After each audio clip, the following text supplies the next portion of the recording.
Firstly, I'd like to say that the Chair has had a long-standing engagement, so she will be unable to be here today, so I'm stepping in as Deputy Chair. So today is the 9th day of hearings in Hearing Block 5, where we are hearing from government witnesses on priority areas of child protection and criminal justice.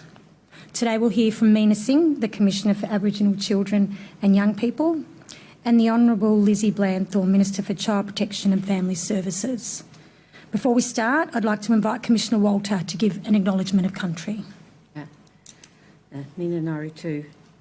It is my honour to do the acknowledgement of country, and as a grateful Palawa guest on Wurundjeri lands, I pay my respects to elders past, present, to all the Aboriginal and Torres Strait Islander people in the room and also those online. And I pay my respects to your ongoing and unbroken connection to country and culture. And note that we draw on these strengths of both to guide us in our task, which is truth-telling, so that systemic injustices so long experienced by Victorian First Peoples and First Peoples right across Australia can be exposed, recorded and eliminated. Thank you, Commissioner Yorta. Counsel, appearances. Thank you, Deputy Chair. I appear with Ms Fitzgerald to assist today. Thank you, Deputy Chair and Commissioners. I appear on behalf of the State of Victoria. I would like to thank Commissioner Yorta for the acknowledgement and to acknowledge on behalf of the State the traditional owners of the land on which we are on, the Wurundjeri people of the Kulin Nation, and pay my respects to elders past and present. I would also like to acknowledge all First Peoples who are here today and those watching online, and acknowledge that sovereignty has never been ceded. I finally wish to acknowledge the pain and grief that comes from the topic that we're going to speak about today, and acknowledge the resilience of First Peoples family and community. Thank you.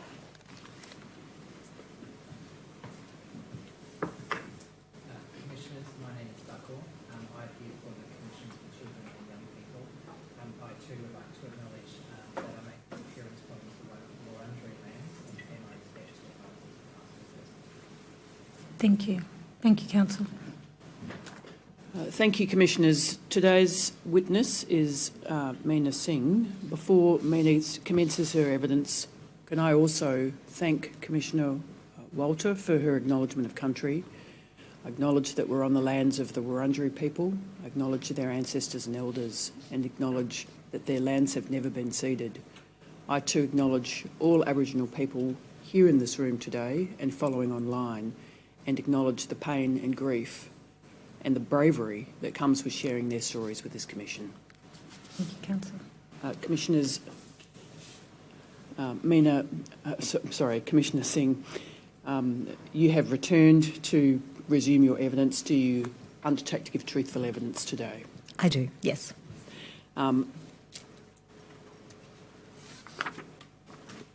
You have a supplementary statement provided to the Commission. The reference number is BAL 5.100004.0001, dated the 10th of May 2023. Is that statement correct, true and correct? It is, yes. Attend to that statement, Commissioners, including the attachments that will be provided with a tender number in accordance with the usual practice. Commissioner, I want to ask you some questions about that statement. Counsel, sorry to interrupt. Yes, I'm sorry. If I make a brief statement. Thank you. Thank you. Commissioner Walters, thank you very much for your acknowledgement of country, and I too would like to begin by acknowledging the traditional owners of the land on which we are meeting and we are holding this hearing on, the Wurundjeri people of the Kulin Nation. I pay my respects to their elders past and present, and acknowledge that wherever we are in this country, so-called Australia now, we are on stolen lands over which sovereignty was never ceded. And I do this as part of my cultural protocols as a Yorta woman from my mother's side, and also out of deep respect from my migrant heritage from my father's side as an Indian woman. I'd also like to take a moment to acknowledge the incredible creativity, intelligence, brilliance of Aboriginal children and young people on this country and across the countries of Victoria and Australia. And in watching the hearings over the last 2 weeks, the focus has been necessarily, but sadly, on the deficits in their lives. And so I also acknowledge the resilience that sits on their young shoulders because of the failures of adults and the failure of systems run by adults. Aboriginal children and young people are quite literally our future and a part of the future of Victoria and Australia, and they are fully deserving of the investment of time, energy, love, resources necessary so that they may live strong and safe in culture with community and see their dreams fulfilled. Thank you. Thank you very much, Commissioner. You are the Commissioner for Aboriginal Children and Young People in Victoria. Yes. And your office sits within the office of the Commission generally. Yes. Yeah. You don't, as we discussed on the last occasion you were here, have a specific legislative basis for your office. That's correct, I do not. Your first witness statement for the record is dated the 2nd of December 2022, and you gave your evidence on the 5th of December last year. Pardon me. Can I take you to your statement, which now, I think does appear on the screen. Do you have a copy in front of you? I do, yes. In the early parts of your statement, you discussed the functions of the Commission under the Commission for Children and Young People Act, including matters relating to out-of-home care and reportable conduct. Can I ask you to turn to paragraph 31 of your statement? Yes. Counsel, the statement's only on one screen. Oh, I see. I think that's manageable if the Commissioner has it in front of her. Thank you, Commissioner Bell. So, in response to the question, in your view, what are the key systemic issues or areas of concern for First Peoples children or young people who are in or at risk of entering or have been in the child protection system, including out-of-home care and or the youth justice systems as identified in completed reports? That's the question you're asked. Completed reports is a reference to reports that you make as Commissioner. That the Commission for Children and Young People make, yes. Yes, and could you just explain what those reports are and what both systemic and individual? Certainly. So when we refer to completed reports in the notice to produce, they're defined as reports that relate to First Peoples children and young people, Aboriginal children, and they have been given by the Commission for Children and Young People to the Minister and to the Secretary. Depending on which type of report, they may have also been tabled in Parliament as well. So they are reports that come under Section 34 of the Commission for Children and Young People's Act relating to Aboriginal children and young people for the period between 1st of July 2017 to the 30th of June 2022. They are reports from inquiries conducted under Sections 37 and 38 of that same Act between 1st of July 2017 and 30th of June 2020. And they are also reports from inquiries conducted under Sections 39 and 40 of the same Act between 1st of October 2016 and 30th of June 2020. That last category are the systemic inquiries, most of which have been tabled in Parliament. You mentioned the legislative basis for those reports. I take it that they are confidential for very good reasons. Yes. If Commissioners, please, what I propose is to invite the Commission to, after the conclusion of Commissioner Singh's evidence in open session, move to a private session so that she can discuss two of those reports in particular at the conclusion. Commissioner Singh, in paragraph 26, as you've just read, there is a reference to what completed reports are.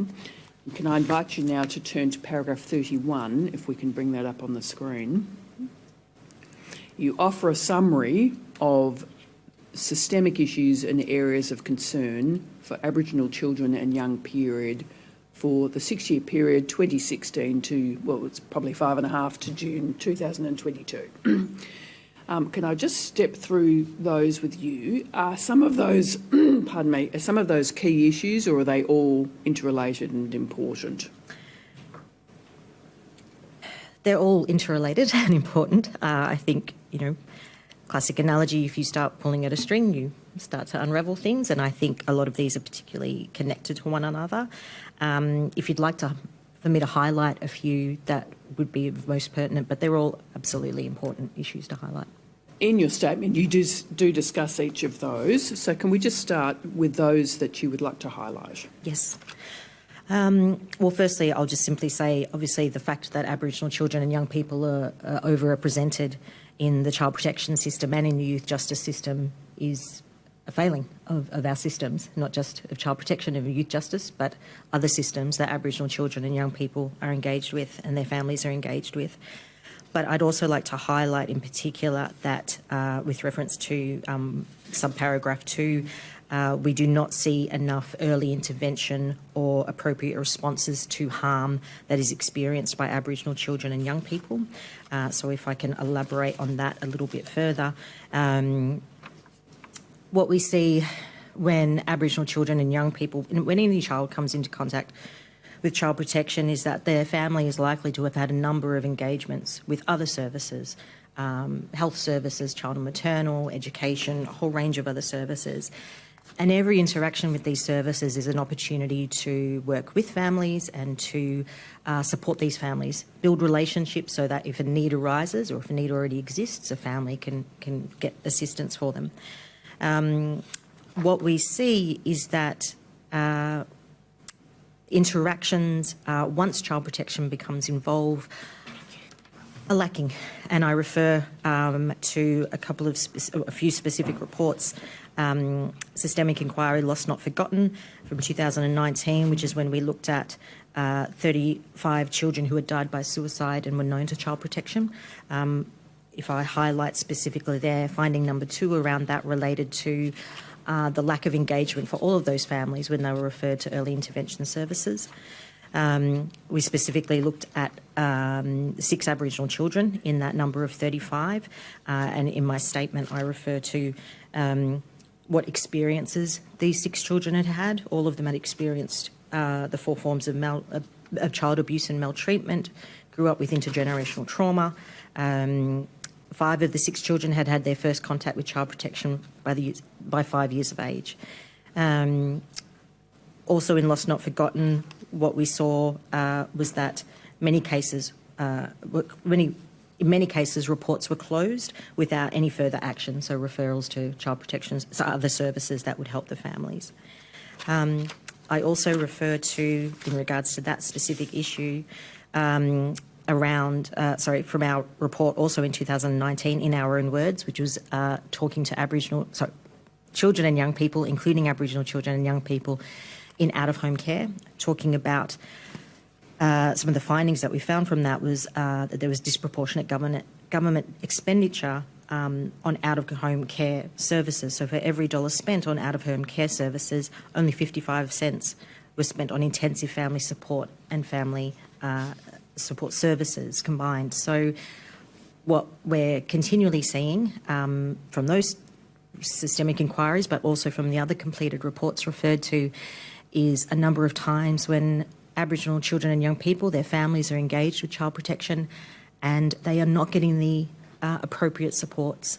It's my view that every sort of interaction with a statutory system should yield some sort of positive or better outcome or leave a family or a child or a young person in a better position than before that interaction.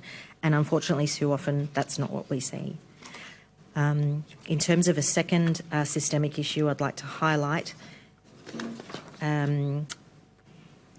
so back on subparagraph 3 for paragraph 31, many Aboriginal children and young people experience further trauma and harm in out-of-home care settings. When a child is removed from their family, what is being said is that the government can do better, child protection can do better, that they can put the child in a better place where they will not experience further harm.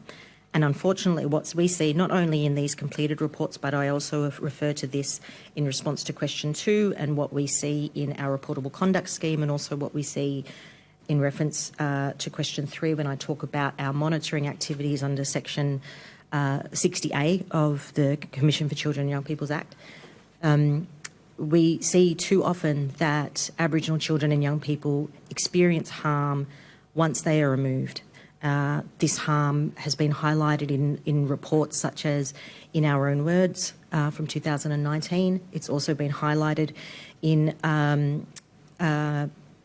Out of Sight, which was an inquiry into children and young people going missing or absent from residential care and the exposure to sexual exploitation, exposure to abuse, to other criminal behaviours by adults. Our reportable conduct scheme talks about the spaces where Aboriginal children and young people experience harm, and that the highest area for them is in out-of-home care. When we look at our 60A, sorry, I'm jumping ahead in questions, but it's all relevant to these issues. When we look at our Section 60A data, which allows us to look at incidents that happen in out-of-home care, we see that there's still further harm that's happening, and that's set out in the annexures. I'll come to those in a moment. If you don't Sorry, mind. I'm racing ahead. I apologise. But we see a lot of evidence of this, that children are still experiencing harm and that children are not getting the appropriate responses to that harm. Firstly, to the harm that's, or the risk of harm that has caused them to be removed. That's one set of harm that needs to be responded to. But when they're going into out-of-home care, too often we're seeing that they're experiencing greater harm in those spaces. And so that needs to also be addressed. And unfortunately, with an inquiry such as Lost Not Forgotten, that deals with child suicide, sorry.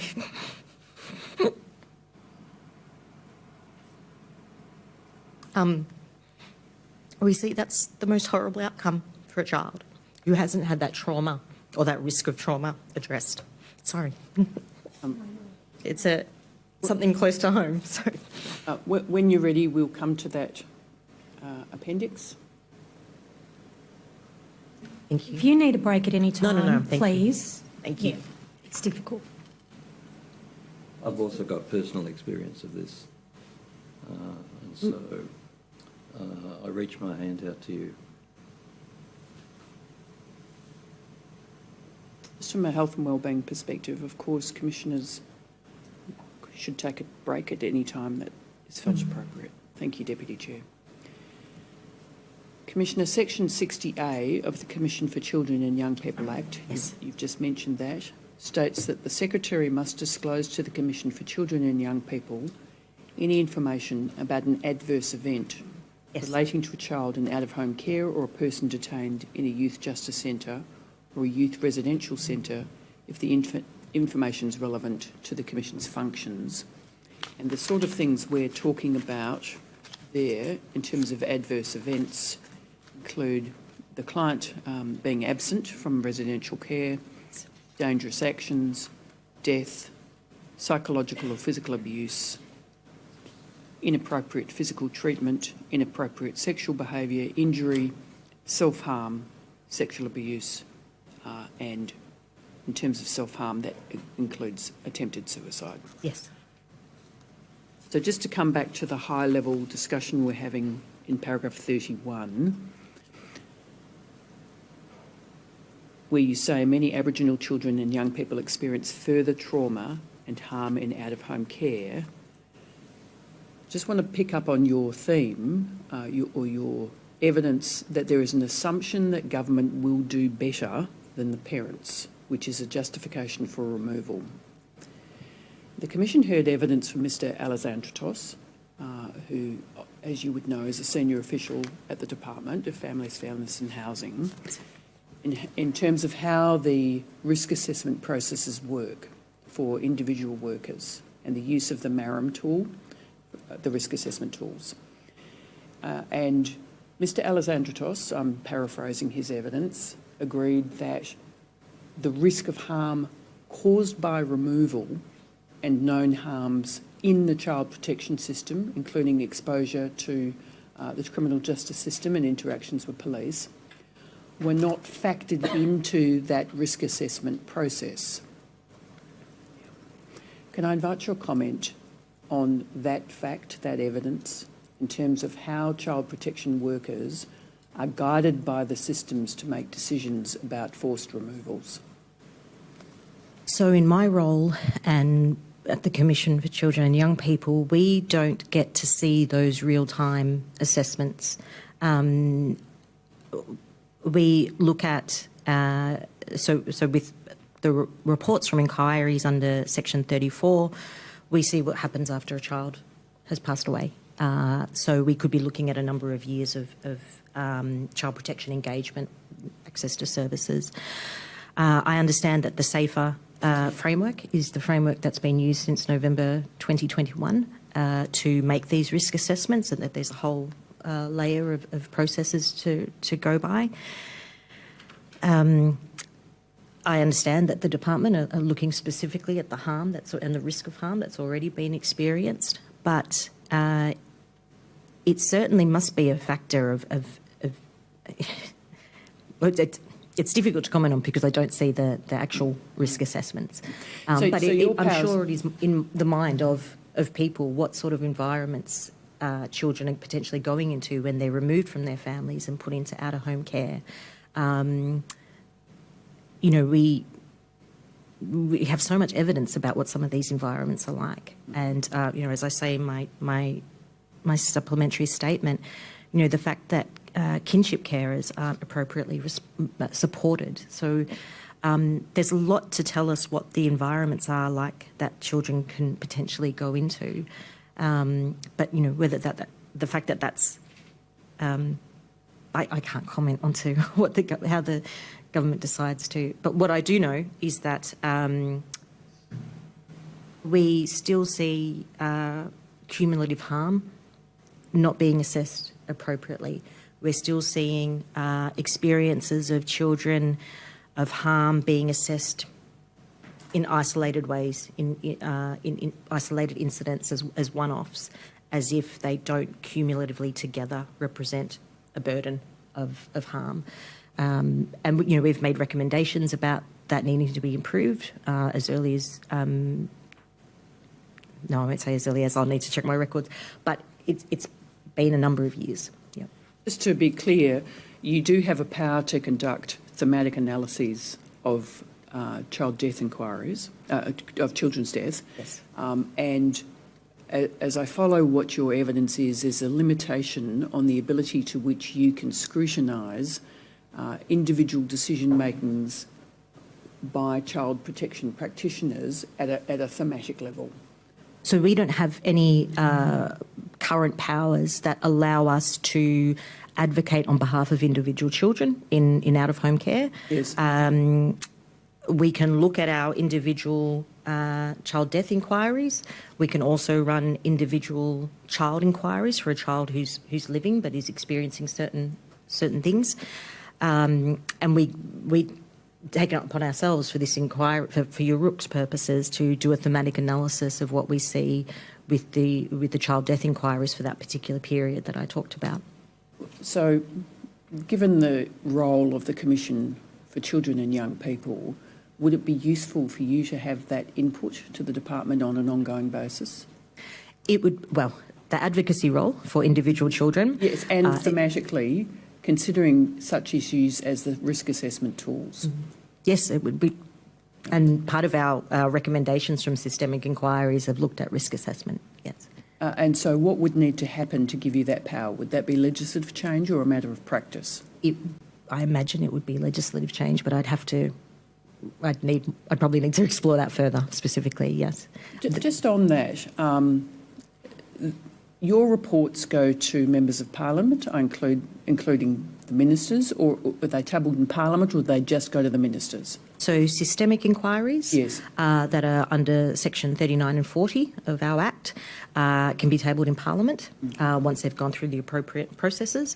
Our child death inquiries and our individual inquiries, obviously because they're dealing with individual children and young people, do not get tabled, obviously. They're very sensitive data. They go to the Secretary and Minister of the relevant department. So that would be for child protection, but it might also be for youth justice, might also be for for health or education as well. You've mentioned a few of your key reports, in our own words, lost but not forgotten. Is there a process by which you can follow up or monitor the department's response to those reports? Yes, so we have processes in regards to recommendations that are made in individual child death inquiries and also individual inquiries. That's an agreed process with the department that involves communications back and forth. With regards to systemic inquiries, the ones that are not specifically about Aboriginal children and young people, those we report on, have been reporting on in our annual reports over the last couple of years. So our most recent 4 non-Aboriginal specific inquiries, the status of those are reported in our annual reports. With regards to the systemic inquiries that were conducted by the first Commissioner for Aboriginal Children and Young People, Uncle Andrew Jacomos, always was, always will be, and in the child's best interests, those recommendations are monitored through the Aboriginal Children's Forum, and we liaise with the department about the status of those. And then with regards to Our Youth, Our Way, which was the systemic inquiry into Aboriginal children and young people's experiences of the youth justice system by my predecessor, Justin Mohammed, those recommendations are monitored through the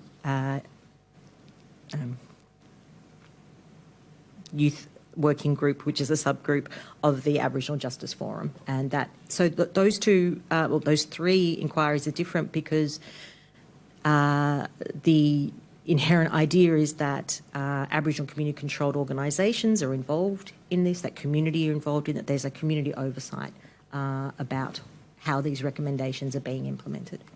So as I follow, you would deliver a report on various issues or themes to the Secretary and the Minister.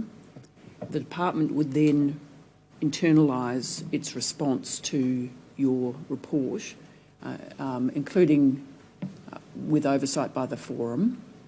Yes, for those particular ones, yes. And then you would get a report back, or how does it work? So with regards to always was, always will be, and in the child's best interests, reports of where recommendations are at and how they've been implemented go to the Aboriginal Children's Forum. Yes. However, in my going back through the records of Aboriginal Children's Forums, I've had updates outside of the forum about where recommendations are at.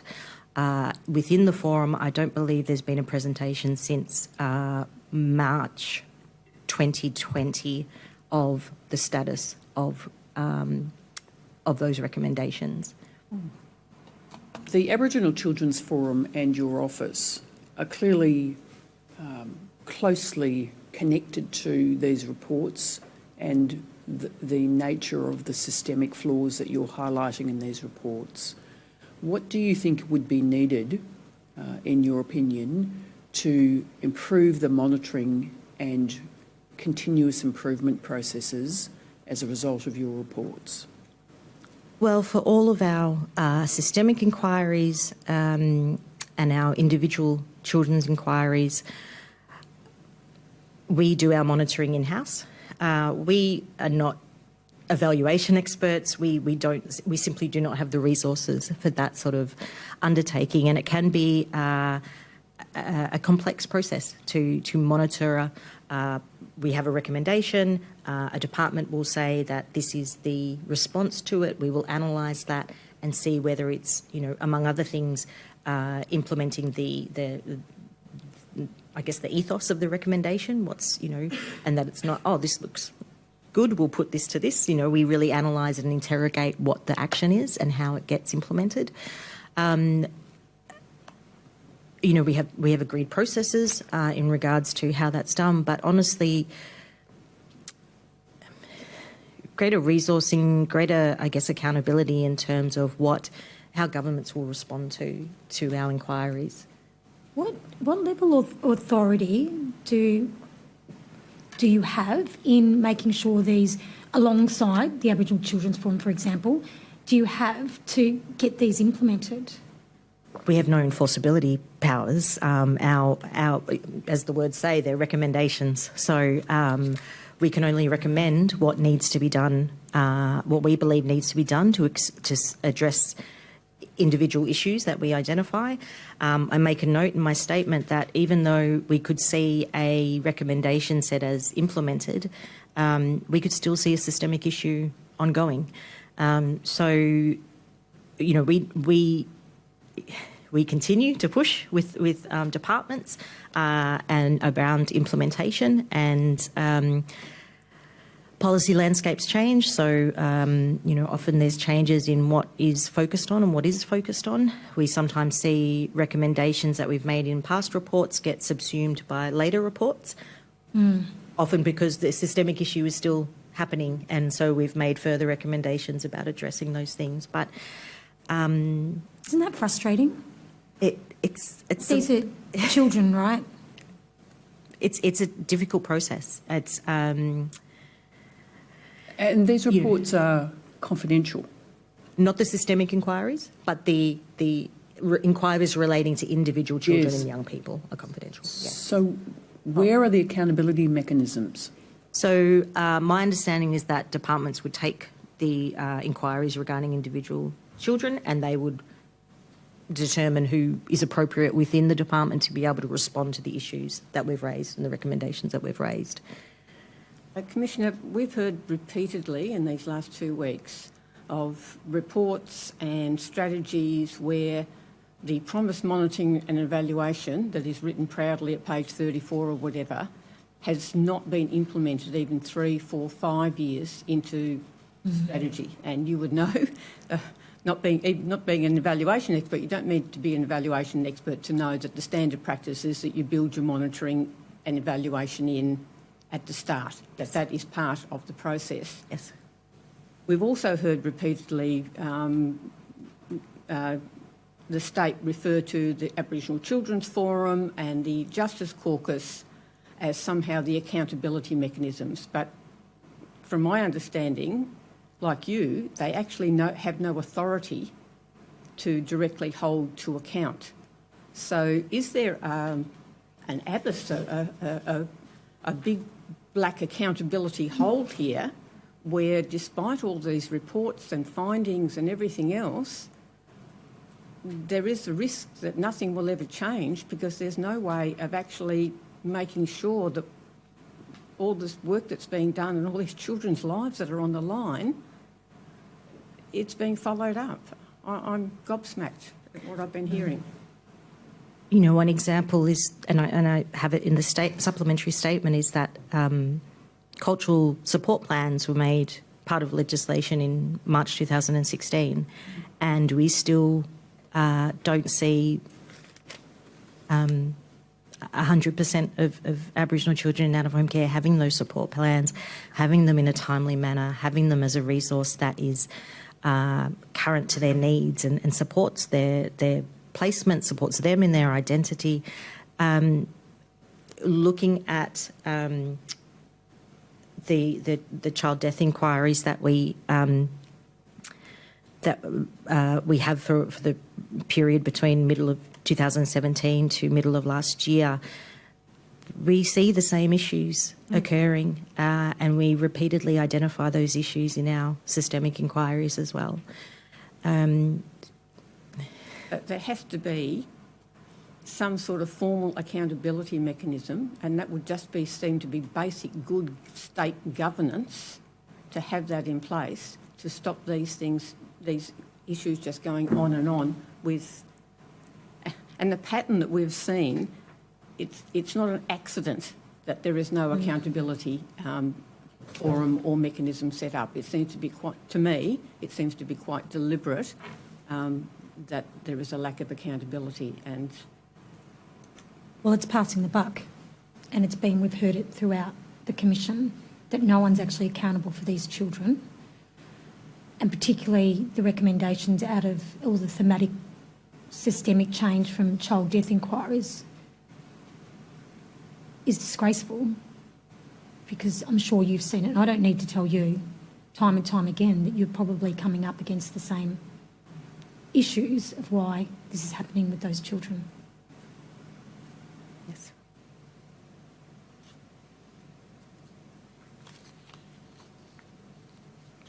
What are the accountability mechanisms that should be in place to ensure that your reports are taken seriously, embedded in practice, and that there's a mechanism to ensure that what is occurring is not repeated? What do we need to do with the system? Does there need to be a process of de-identification of those individual reports so that the public can hold the department to account? So we, in our annual reports, we will talk about the child death inquiries that we've received notifications for in that year. Sorry, the child deaths that we've received notification for in that financial year, and also the reports that we've actually completed for children. So there's not a precise overlap because the reports take time and they're very detailed, and they're quite, honestly, are the saddest part of my work.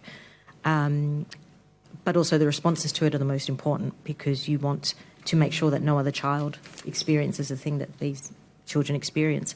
But in our annual reports, we do, and they're tabled in Parliament, we do set out case studies that highlight the specific issues that children and young people have had in their short lives. And yet it hasn't led to change, that mechanism alone. No. Yeah. Which must also make you sad. As I said before, you see the same issues coming up again and again. And, you know, the numbers of our children going into out-of-home care keeps going up. At the Commission, we are focused on the tertiary end of systems. That's our remit. That's our focus. We are looking at the circumstances of vulnerable children and young people, and under the Act, vulnerable children and young people are defined as children in the child protection system, out-of-home care, youth justice, the families of those children. But we are looking at what happens when everything else has gone wrong, effectively. We are looking at the children who are falling through the gaps of other service failures and how they're experiencing the child protection system after a whole lot of other things have happened, and also the youth justice system after a whole lot of other things have happened. And the fact that those two interact with each other is, in my mind, appalling. So we can only look at what happens at a very late stage. We can do systemic inquiries that talk about this is what the child and young person isn't getting before child protection gets engaged. We see that in our child death inquiries. We see that in our individual children and young people inquiries. But, you know, we're identifying the problems and the experiences of Aboriginal children and young people in out-of-home care, but we're not, as a Commission, we're not able to diagnose why the children are coming in the first place. We can point to things like racism. We can point to things like colonisation and its legacy. We can talk about how, you know, the Royal Commission into Family Violence in Victoria has meant a significant focus on responses to family violence. We can talk about a whole range of things, but until we do that deep analysis of what is specifically happening to those Aboriginal children and young people through their lives and with their families that are getting to them to this point of removal and then experiencing more harm, in lots of ways we're tinkering around the edges with the things that we say. And it makes it difficult to understand. Sorry, not that makes it difficult. We only get a specific section of viewing of the system. So would it be useful for you to have a broader system or access to the ability to undertake longitudinal research? I think, you know, without the resources to do that, obviously, I mean, partnerships with other, you know, agencies that have those sorts of resources and such. But, you know, the Commission is an independent statutory body, so we are, you know, in a very unique position that we can look at these things without any other hindrances around what we see, and we can make those recommendations without those other hindrances. So to be able to do that sort of longitudinal study and see, you know, particularly in the 5 years, say, since the last 5 years, and we've seen the increase of Aboriginal children going into out-of-home care, Just to understand that phenomenon in greater detail would be of a huge help. But right now we're sort of just, you know, you've heard all the reasons in these hearings and such, but, you know, there needs a greater analysis of you know, resourcing, of decision-making, of a whole range of things in the lives of these children. Even if you were given the resources for the longitudinal study, you'd need some authority for those recommendations out of that to be taken up. Am I correct? Yes. So it doesn't just come with one bit, because you're going to have another set of recommendations that will sit there and probably not be picked up, like all those reports you went through before. A lot of them say the same thing. I think, Commissioner Hunter, that's the most frustrating thing of our work, that nothing I am saying is new. Nothing I am saying has not been documented before somewhere and someplace. Yeah. Extremely frustrating. We share your frustration. Would it make a difference for you to have powers at the primary end? The government has been talking, and Mr. Alexandratos was talking a lot about early interventions. Would it make a difference if the Commission had powers to look at that early intervention end and the primary contact end? So there's a few different understandings of early intervention. Yes. And, you know, if you look at it from a health perspective, early intervention is people going for regular checkups and before you get to the emergency department of a health issue getting worse. In lots of ways, child protection involvement and removal of children into out-of-home care is the emergency department. So to look at the other aspects of what's happening in health services, what's happening in education, what's happening with housing. I mean, there's so many other factors that contribute into it. It really requires a whole of government focus on how families are moving through systems. Can I just come back to... A question arising yes, out of that. thank you, Commissioner Bell. There's wide support within the Commission for early intervention and wraparound services. Yes. Preventative model. Yes. And it stands to reason just as a proposition on logical grounds. But is there empirical evidence of it being successful, either here or elsewhere, in the Indigenous context? Nothing is springing to mind right now. Yes. I have stories that are told, stories. People tell me about their experiences and experiences where early intervention of someone paying attention, someone doing things a little bit differently, someone trusting a relationship that's been established has made the world of difference to child protection getting involved or not getting involved. Yes. And, you know, I have this idea that you need, this theme that plays around that you need to build the relationship before the need arises. And some of the best places to have those relationships happen for families is in universal systems such as education. And that you can see when there's supports in environments that children feel safe in, that children know, they can go to those supports when needs arise without feeling stigma or shame about those sorts of things. And I've heard some amazing examples. We're currently doing our inquiry into the educational experiences of children in out-of-home care. And just on that resourcing issue around the resources, we have one person full-time doing that inquiry. Other people collaborating and such, but we really only have one person full-time on that inquiry. But some of the examples of positive early interventions that come out of that are really unique ideas that have come from people thinking differently about what is needed. And, you know, I could certainly, sorry, I've strayed off your initial question. It could certainly,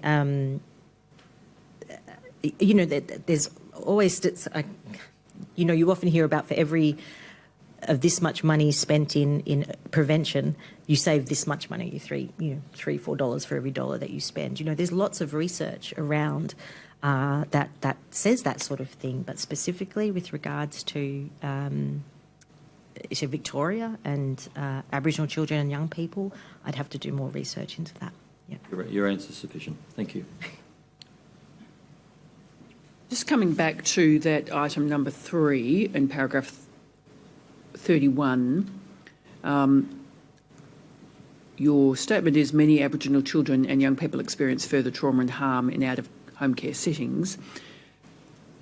To bring you back to an earlier point in the discussion, if child protection practitioners are not factoring into their decisions, which may result in removal of a child to out-of-home care, if they're not factoring in to those decisions the fact that the state may cause harm into the risk assessment equation, would you suggest that they should? I think it should be a factor that's considered. Yeah. Sorry. No, please. But the fact of that consideration says something in and of itself, doesn't it? Yes. About the system that our children are going into. Yeah. Could I ask you this general question? In many cases, would you accept that the state is a bad parent?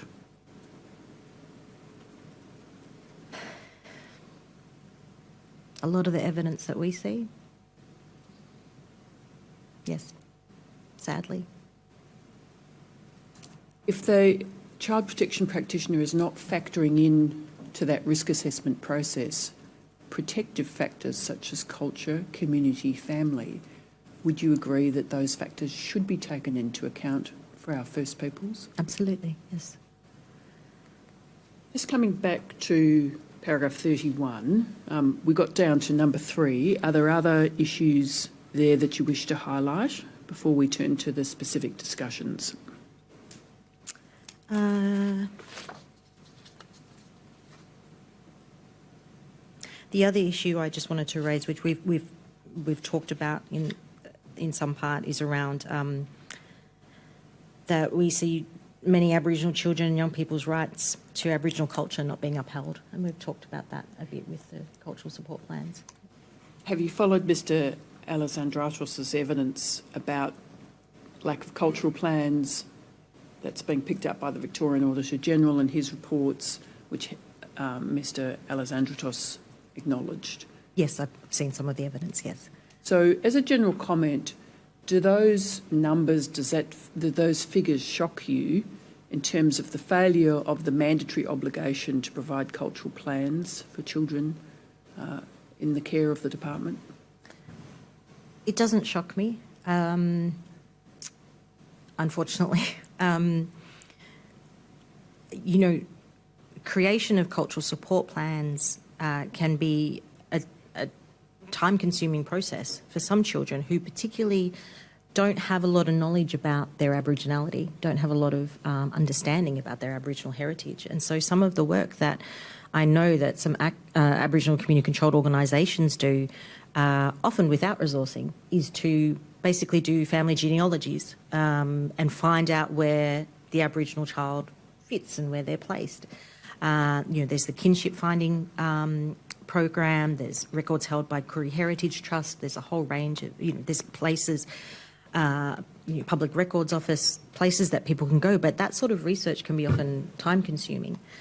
Can I just also add, the children are under 18 and sometimes those records aren't easily accessible. Absolutely, yes.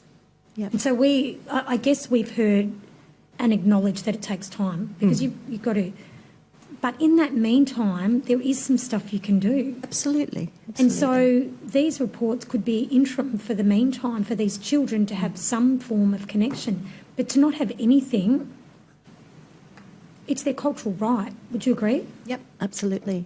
And I've seen some beautiful supports of Aboriginal children and young people in out-of-home care from some Aboriginal organisations who do amazing work to create whole living documents and resources. I've seen some really good work from non-Aboriginal organisations with Aboriginal staff who really work hard to make sure that the Aboriginal children in their care have connection to culture in some way. But sadly, and I refer to it in my statement in question 3, some of the quality of cultural support plans that I've seen don't provide very much by way of culture or by way of support to either the child or their kinship placement or their or in residential care. In our own words, in the section My Culture that focuses on experiences of Aboriginal children and young people, there's statistics in there about children not knowing who their identity is or not knowing who their mob is, and not being supported to find out who they're connected to or make those efforts. It may be self-evident. Why is that important to Aboriginal children?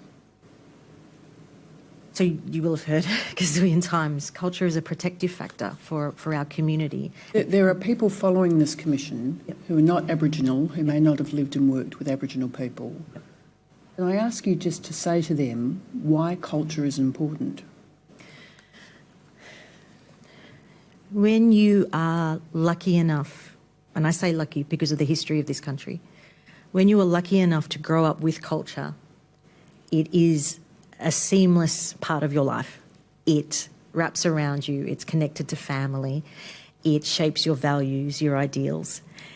To be Aboriginal is to know that you're from strength, that you're from resilience, that you're part of the oldest cultures in the world. So culture is so vitally important. And what's happened in this country is that culture has been tried to be destroyed in so many different ways through removal of people from country, which is the source of culture, breakup of families, denial of language, of cultural practices, a whole range of things. And yet in spite of that, our ancestors have been able to maintain culture and have been able to adapt and develop culture in response to these external forces that want to break it down. For me, growing up with my mother, who was strong in culture, she didn't get to grow up with lots of family, but with her parents so much, with her siblings, but she grew up connected to culture because she was always with family. And she didn't have an easy life growing up, one of the hardest lives you can imagine, but she always was with family and she always was with community, she always was with culture, and it kept her strong and it keeps her strong. A lot of us, if you're not Aboriginal, you can take culture around you for granted because it's all around you. If you're a white Australian person who has grown up seeing your history reflected in the news, in movies, in TV shows, in media, everywhere, your culture's around you all the time. And unless you have that experience of it being taken away from you, sometimes you don't appreciate how important your culture is. And so for so many people who might be watching and are listening to this, who aren't Aboriginal, who don't understand this, the idea that this could be taken away leaves a huge hole for people. And this commission's heard the evidence about what it means to not grow up with connection to culture and connection to family, and they're so intertwined, they're so connected. For children and young people, it is so important to know who you are and your identity is. Especially as you get older and you get, everyone knows as you get into a teenager and you're questioning everything. At least if you've got your culture and your identity, that's something to be strong with and to fall back on. But if that's missing from a child's life, it's a huge gap that you can't understand, and it's a huge hole. And it's why when we look at the experiences of the stolen generation and when we see their experiences and the experiences of their descendants, why we do see such high issues of mental health and mental illness in our communities, why we do see earlier, shorter life expectancies, because culture is such an inherent part of life for us. And when it's not there, it's devastating. Thank you for that answer. You've mentioned genealogy, and you've also mentioned what we might call really good examples of cultural plans. Would it be useful to have the state invest in that genealogical project to make it easier for child protection workers to have resources to look to? I understand there's some investment, but if you look at the numbers of Aboriginal children going into out-of-home care over the last however many years, the numbers are going up. So, from last year's data, we have 2,600 Aboriginal children and young people in out-of-home care. That's a lot of kids that need cultural support plans, that often need that extra work around genealogy and identifying where they fit, who their mob are, connecting them with those things. So absolutely, it always needs resourcing. Sadly, it needs to be increased resourcing because the numbers keep going up. And in terms of those cultural plans that you have identified as very positive terms, if this doesn't happen already, would it be useful for child practitioners to have access to those as a teaching tool? I mean, my understanding is that there are, there's been forums where people can come together and share knowledge about cultural support plans and such. I think the ones that I've seen done beautifully really are created by people who inherently understand culture and understand what a child needs and understands it from the child's perspective. So many of our systems are sort of created and then children and young people are added in later. But the cultural support plans I see are for the child, from the child's voice. They include the child's voice in what they want, what their aspirations are, what their connections are. Yeah. Would you say that it's more often than not that it's not a great cultural support plan? Of the ones I've been able to see, more often than not. More often sadly. than not. Yep. And we have heard evidence that it's a bit of a cut and paste off Google or offer siblings without changing names, and we've heard some of that as well. Yes. So mandating cultural support plans and now actually making sure that that mandate is actually followed doesn't necessarily lead to better outcomes if the quality of those cultural support plans is not monitored and staff incentivised to make sure that they are actually doing what they're supposed to do. Yes. I mean, yeah, there's two parts to it, isn't it? It's the fact of having a cultural support plan within the required time, but it's also what's in the cultural support plan and how appropriate is it for that child and how supportive is it? You may not know this, but there's a bit of a disconnect because everybody's talking about doing them and having a good one, and obviously that's not common. But it's the implementation, because unless it's implemented correctly, the child's not going to... could you speak to the implementation at all? Or? So it depends on what's in the cultural support plan itself for it to be implemented and how, realistic it is. But I think, certainly in some of the cultural support plans I've seen, there hasn't been a lot to implement in terms of maybe what activities the child should be engaged with, or connections with Aboriginal organisations, or maintaining relationships with family members who it's appropriate to maintain relationships with. There's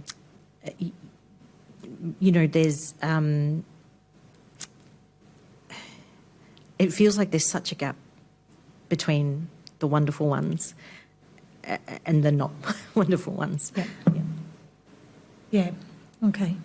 I just worry that whoever's charged with implementing it may not be Aboriginal, and you may have had this brilliant cultural support plan that just goes nowhere as well.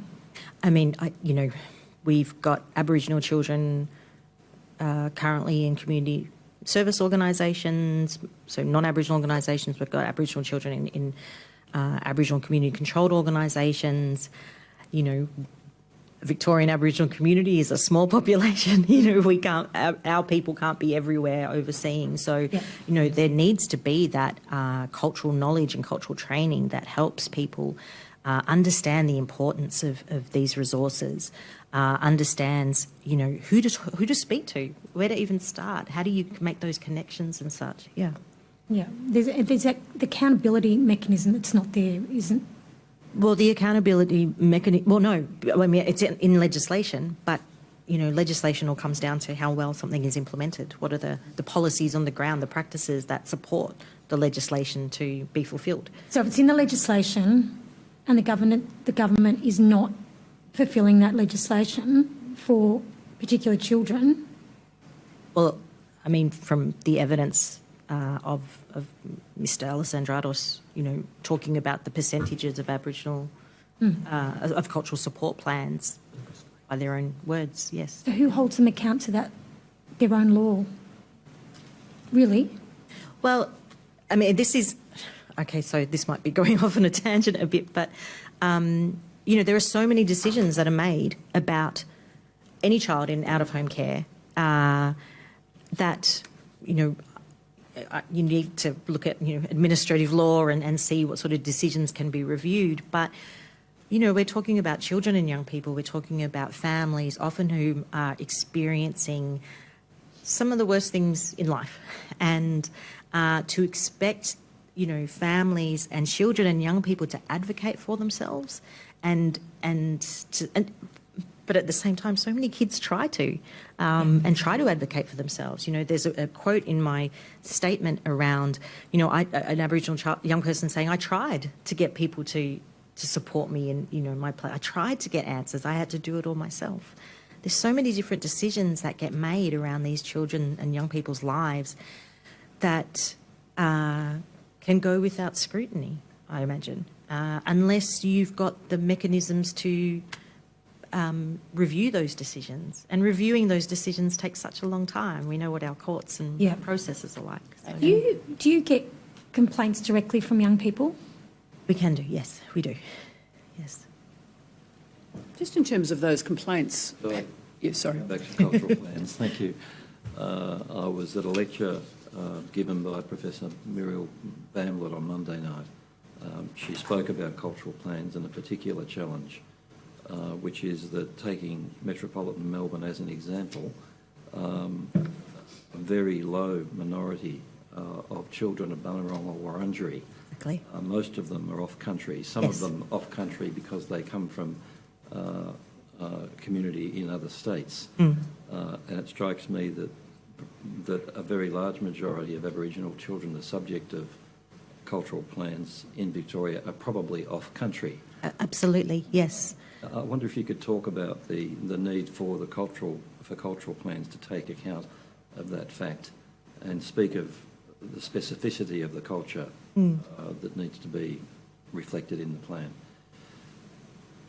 So, I mean, it's a legacy. Partly, it's a legacy of colonisation, right? That so many of us haven't had the opportunity to grow up on our country. I'm Yorta from my mother's side. So many of us haven't gotten that connection with being on country. It doesn't mean a connection with countries can't still be supported. Yep. That you still can't get that learning when you're off country. Wherever we are in this country, we're on Aboriginal land. That should be the first and foremost feature. But for me, as again, I use myself as an example, but as as a Yorta person, my connection to culture came through my mother and from her stories, and then through other relatives and such. So for these children who are in out-of-home care, we really need to think about what sort of supports they need to maintain their culture, whether that's visiting country, actually seeing that connection, whether that's, being able to meet with people who also are from their country or of their mob. Just a whole range of ways that Aboriginal children can be supported to maintain that culture.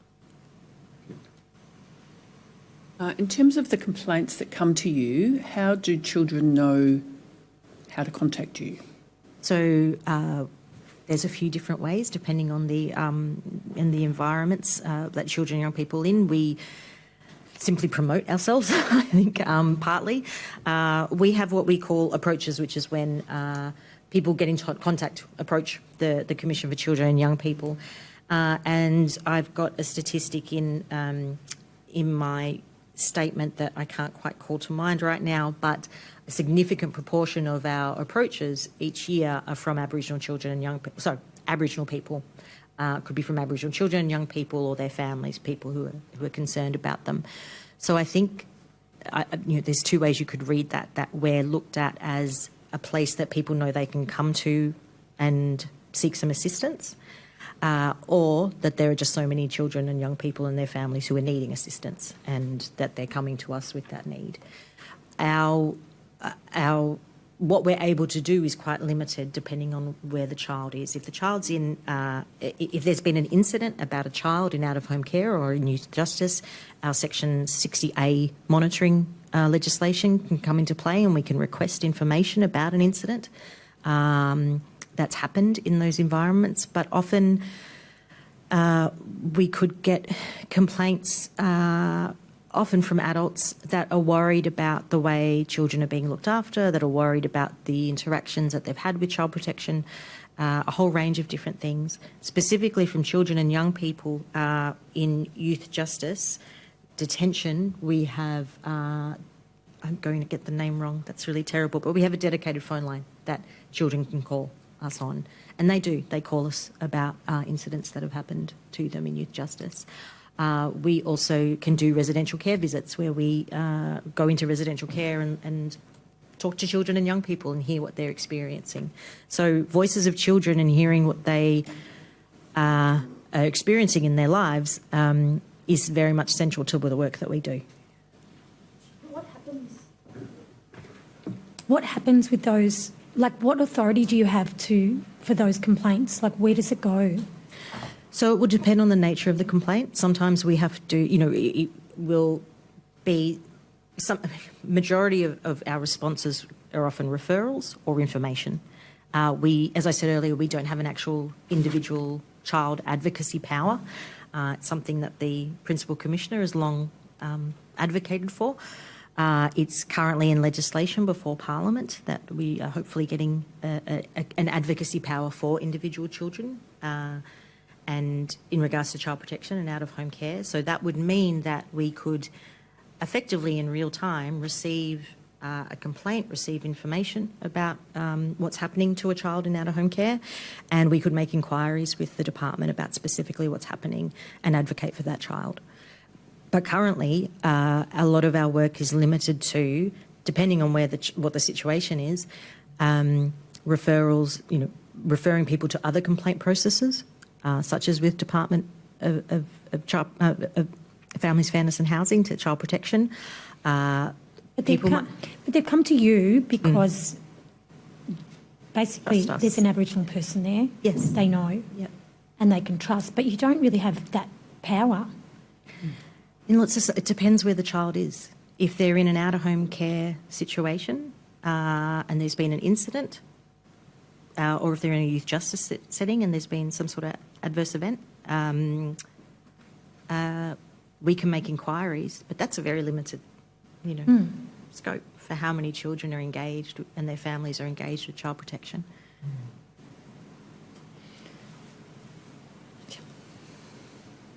Commissioner, can I come back to the first topic, which is over-representation, and bring up paragraph 32 of your statement? There you set out publicly available data to show over-representation, which has been mentioned in your evidence in December last year and your previous report. Can I just touch on some of those? Yes. Paragraph 32, you note, Aboriginal children and young people are increasingly over-represented at every stage of the child protection process. Yes.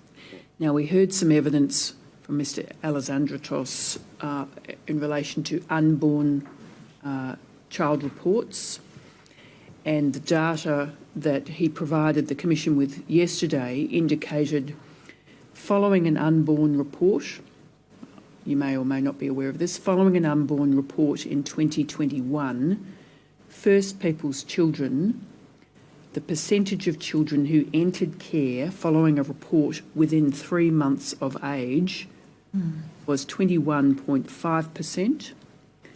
The number of children by comparison for non-Aboriginal children following a report was 13.5%. So more than 1 in 5 Aboriginal children being removed at under 3 months of age following a report. Could I invite your comment on that? So unborn reports, obviously for a child who's not yet born, present an opportunity for early intervention, referral to services, supports for an expecting mum, for an expecting family. What kind of supports can we put in place before the child is born to address any issues? Now, unborn reports can only trigger, there can only be voluntary engagement from mums, from families. So the relationships are really important. You want to have good relationships that will support someone to be able to continue to engage and address whatever protective concerns there are, whatever issues they're having. Once a child is born, then the statutory intervention system can kick in. Legislation can kick in. Not legislation, but actual action can happen. You can then have a formal report, an investigation, and all the rest that goes with it. So in lots of ways, it represents that statistics represents lost opportunities to engage with Aboriginal families before the child is born. But it also suggests a lot of things, but it simply means that our bubs are coming into contact with the child protection system at such a young age, at such a vitally vulnerable age, when, you know, that connection to mother is so important in their first year, however long. So I'm sorry, can I clarify, the 21%, was that removal of children, or was that's actual removal? Following a report. Yep.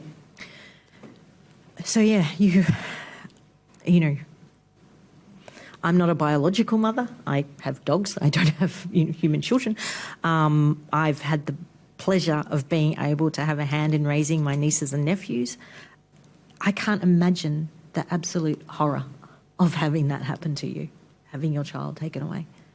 Would you agree that more money needs to go into those early intervention services, Aboriginal specific early intervention services that Absolutely. are able, that already have those? We've got and we've heard from organisations out there that currently go above and beyond, aren't funded to keep these families together.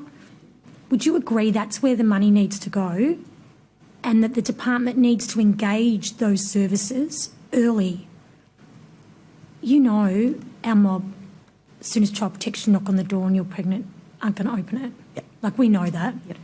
Why? And we've told them again and again, and I'm sure your office has, and in recommendations, why are we not seeing the money go into those services to stop those statistics? This is our next generation. And I'm sure I'm not telling you anything new as an Aboriginal woman, but they go above and beyond, and we have all seen it, as do all our services. But that point there is where our families get ripped apart. What you just spoke about that cultural connection, about that bond with their family, with their mother, that it's just heartbreaking, absolutely heartbreaking. Yep, I completely agree. There needs to be far greater investment in those early intervention, in the prevention services, in the family strengthening services. And, you know, protecting children shouldn't just be the job of child protection. Absolutely should be their role if a child is removed. Absolutely, that should be their responsibility. But protecting children is a whole of government responsibility. It's a whole of government collaborative necessity. But it's also, mob, it's just what we do. So why aren't we paying the services that do it anyway and do it so well? In my statement, I refer to conversations with, you know, Aboriginal people working in Aboriginal community-controlled organisations, leaders, employees, who are often frustrated by what it is that they can, that they want to do with families, but they're constrained by what their funding arrangements are. So they can see that a family might need something like a decent car to get around, or just equipment for the home, or even a home. All of these other things that would make a significant difference. and they want to work with families in family strengthening ways. You know, so many don't want to have to, you know, see or be a part of removing children. They want to keep families together. They want to work and support families and what their needs are. And I probably shouldn't do this, but I just want to honour Auntie Lisa, who just walked in, who does that work.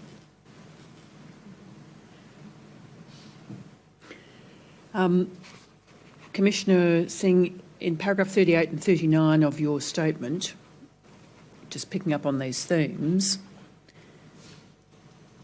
you note that whenever reports to child protection are needed, each interaction should result in positive, lasting change. You've just made that observation. We too often see short engagements with a family or the closure of cases at the intake or investigation stage where risk of actual harm is still continuing, resulting in inappropriate and/or unchecked referrals. And in 39, you note the disproportionate government expenditure on out-of-home care services. Every dollar spent on out-of-home care services, only 55 cents was spent on intensive family support and family support services combined. So there needs clearly, I suggest, to be some front-loading of these services in order to produce positive results for children and their families and savings down the line. Yes, absolutely. I mean, our goal should be preventing the requirement for child protection in families' lives. And, you know, if you, I'm sorry, I have to use my hands for this. I kind of think of it like a V, and that at the top, the most resourcing goes into the family strengthening, the prevention work in health, in education, in all those sorts of ways. And then, you know, you tighten down, and so that hopefully that the intensive supports at the very bottom that involve only when absolutely necessary having to remove a child because of that safety and well-being factor. But you have intensive services, and, you know, I've made some recommendations about what out-of-home care needs to be supportive of Aboriginal children and young people. But our greatest investment should be, you know, we know it from health settings, you know, prevention is the best way to address issues down the track, because you're, you know, too often what we see in our child death inquiries, because we see the life of a child, is, as I said, paragraph 38, these short interactions with families that see Aboriginal children and young people left without any supports. And then when a decision is actually made to remove a child, by that stage, the cumulative harm is so significant for that child. And so that when that child is getting some sort of support in some sort of way, if they are, there's so much that the child has to deal with. And, you know, we wonder why we see children and young people acting out in residential care settings. We wonder why we see an overlap of you know, residential care and youth justice spaces. You know, the unaddressed trauma that so many of these children and young people are dealing with creates so many problems down the track and requires years and intensive services to address. Touching on some of the figures you have there, can we look at paragraph 35? You note in your own words in that report, between the years of 2008-9 and 2017-18, the number of Aboriginal children removed from their parents and living in out-of-home care had tripled from 687 to 2,027. Is there any causal factor or factors that you would highlight in the tripling of the number there? This comes before the introduction of bail reforms that led to an increase in numbers of women on remand. So is anything in that period of time you could point to as being causal?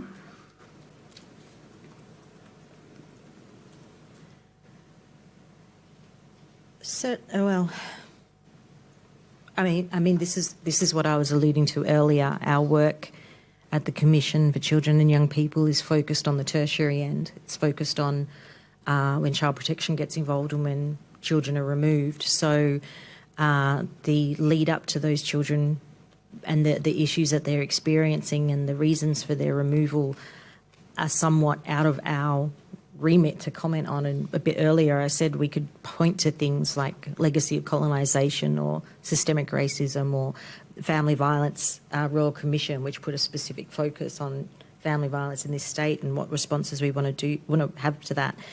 I mean, there's any number of there's a number of factors that would contribute to that tripling of issues. It would require a lot of analysis specifically of what was happening with those kids, I think. To your knowledge, has any of that research and analysis been done? Has the department, I mean, they must have been staggered by this tripling. What has been done within the department to try and get to the bottom of why is such a huge increase? Surely that would be a question for the department. I wouldn't. Perhaps we can ask the Minister that this afternoon. I would wonder if some of it comes to bail laws being changed as well and mothers going into custody.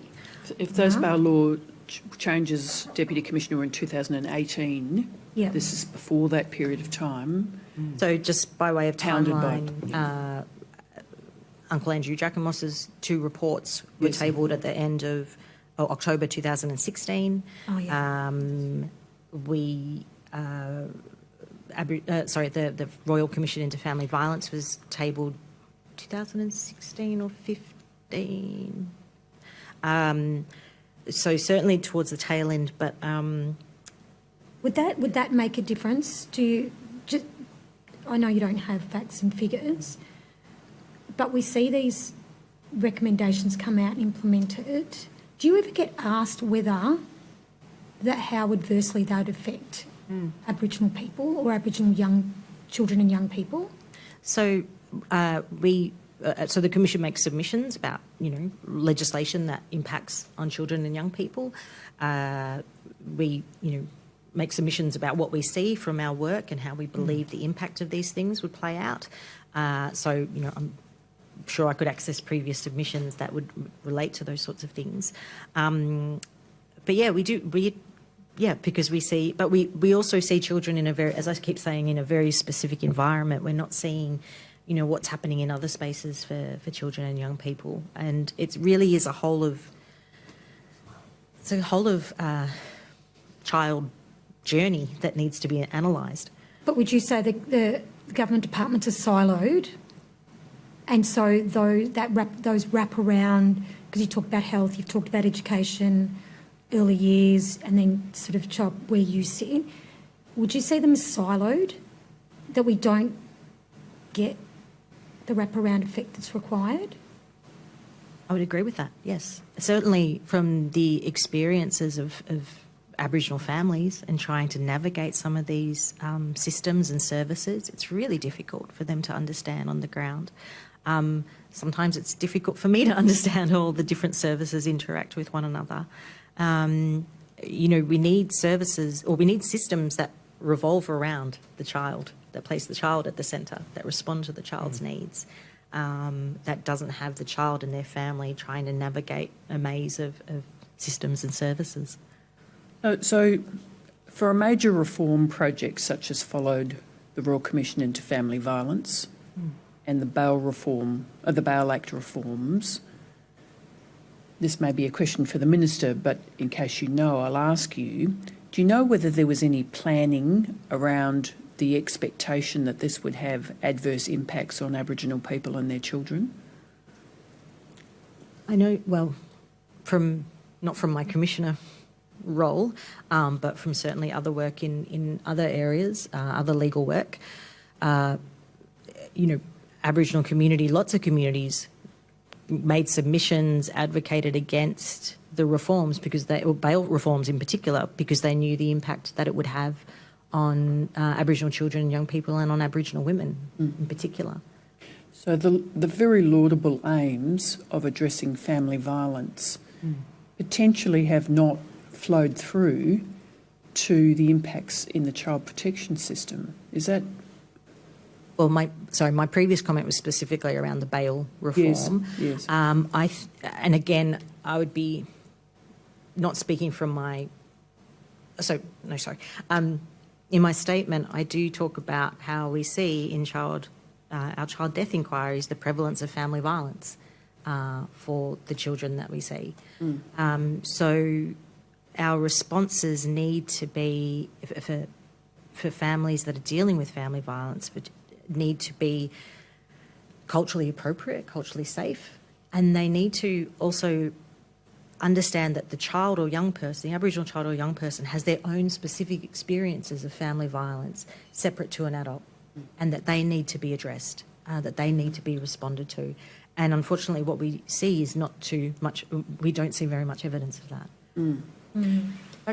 Counsel, I think that's a really good point, that the idea that somehow all these inquiries and things are really, they're addressing really serious problems like family violence, the Burke Street incident, tragedy.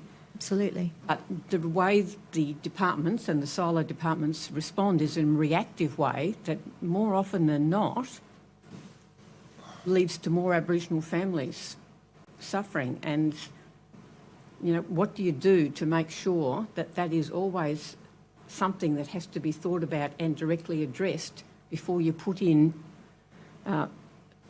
maybe politically driven responses to be seen to be doing something without thinking maybe through the unintended or the not sufficiently regarded consequences? Yeah. There can always be more consultation on laws that are proposed and the implementation of them, but that's not to say that the views of Aboriginal community, of advocates and such will necessarily be taken on board. Things such as, and Commissioner Bell, you'll be able to help me with this, with your human rights lens and background around, you know, there's compatibility statements that happen around the Charter for Human Rights that look at what's the impact of this legislation in terms of human rights and how the Charter operates, whether there are other things such as, you know, child impact statements, vulnerable community impact statements that really say, have we properly addressed what the impact is going to be on a particularly vulnerable community? I think that's a really important point. Because it seems at the moment, every change that happens, Aboriginal people suffer. And I think not meaning that to happen is not an excuse if you can see that pattern again and again. Are you ever asked to... A really good example would be the permanency amendments, surely. Yes. exactly, yes. Are you ever asked to have input into parliamentary scrutiny through statements of compatibility into changes to laws, legislation? I would have to check specifically, yes.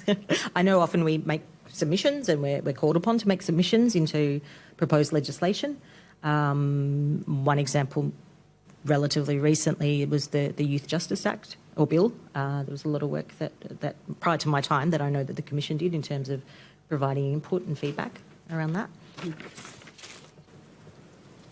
Can I come back to your statement now and the comments you make at paragraph 43 and 44 in relation to the Lost Not Forgotten report, and I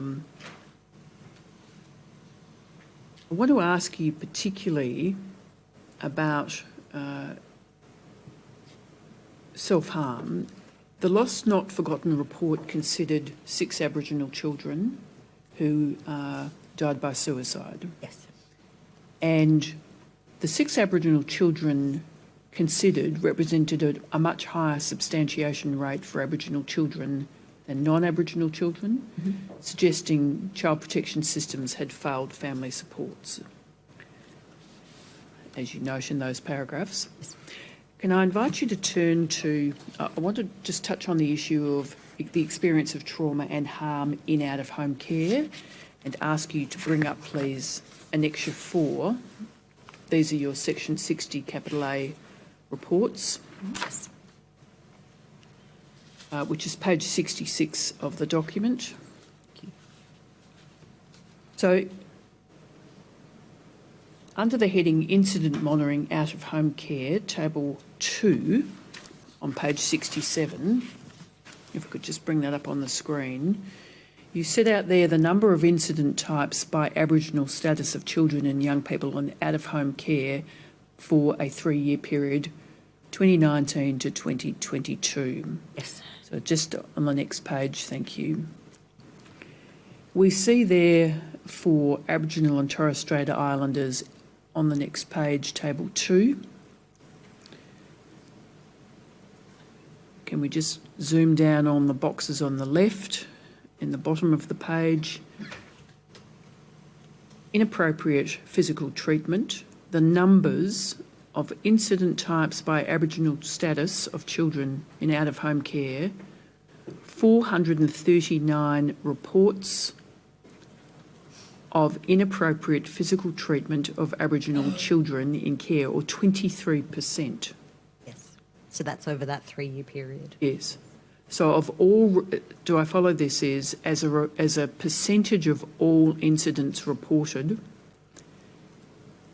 23% of those reports, or 439 in total, of them related to inappropriate physical treatment of Aboriginal or Torres Strait Islander children. Well, yes, but noting that reports might have more than one type of type of experience. Yes, so there might be yeah. inappropriate physical treatment, but also emotional, psychological abuse. Just staying with that page, in terms of injury, does injury have to meet a threshold of injury to qualify as injury, or could it be? I would minor? have to check that. Okay. Yes. Whether you mean whether it would require a hospital admission? Or Yes, something? or is it something more minor, such My as? understanding is it could be something much more minor. Okay, but it's the child's report Yes. that. Yeah. So the child isn't. So the child would speak about it, or the Yes. protection worker, or the at-home care worker, or the kinship carer, or whoever. The reports are made by the organisations. Yes. Yep. Yes. Okay. So the organisations who are required to complete these incident reports would report each of these against each of these matters, and in that period of time, the reports included 331 reports of injury to a child. Yes. Physical abuse, 400. Self-harm or attempted suicide, in that period of time, 578. Now, just pausing there, that's a staggering number. It is. It's a terrible number. These are children who are in out-of-home care because they have already had a risk of harm or experience of harm, often cumulative. So they are going into out-of-home care potentially with unaddressed trauma because of that harm. So many of them are coming into, all of them are coming into out-of-home care with significant needs that can manifest in the most horrible possible way. And in terms of physical, psychological harm or injury, these are largely children who've also been removed for the purpose that they're exposed to physical harm or injury. Yes, that could be a factor of their removal, yes. We're removing them for the reasons set out under this column, interstate care, where they're being subjected to these very factors that they're being removed for. Yes. In paragraph 56, if we just leave that up on the screen for a moment, but in paragraph 56 of your statement, you note by way of example, report of one child death inquiry documented that a report was made to Child Protection of the child having been assaulted again by a step-parent. This report was classified as a child wellbeing report and closed without requiring further action because the child was considered old enough to self-protect. A statement was made that a child was old enough to self-protect against family violence. That a child should be able to self-protect against an adult. But what does that even mean? I hate to think what it is meant to mean. Was the child meant to leave out of home? I mean, care? often children do leave home and become homeless because of family violence. I'm, not certain what self-protect for a child is meant to mean in the context of an adult. In out of home. This is the child in the home, that the child was experiencing Yeah, family but in violence. out of home care. With the So this particular report related to this particular context related to the child experiencing family violence in the home, and so Are they in out of home care or not, this data? this is from paragraph 56. I've gone back to paragraph. It's from so the table is from out of home care, but at paragraph 56, that is in regards to a child death inquiry, and the particular example that is referred to is the experience of the child living in the home and Child Protection doing a child wellbeing report and closing the report without requiring further action because the child was considered old enough to self-protect. So the Child is in the home. Protection make that decision that they can self-protect. Is that correct? The child can self-protect. Yeah. So the child was with their parents? Child was with a parent and a step-parent. Parents, okay. And the report is I made wouldn't that wanna the go any assault is further by than a that. step-parent. Yeah, all right. I wouldn't want to go any further than what's in there without going into a different, a closed hearing potentially. Yeah, look, with that, can we find out what self-protect, like what is the assessment for self-protect? Is there a level of tolerance there that I don't... So the way we do child death inquiries is that we receive a notification of the passing of a child. We make the appropriate notifications that we are going to conduct as required an inquiry under Section 34. There are engagements with the coroner's court. We then have are given access to data from Child Protection about the child.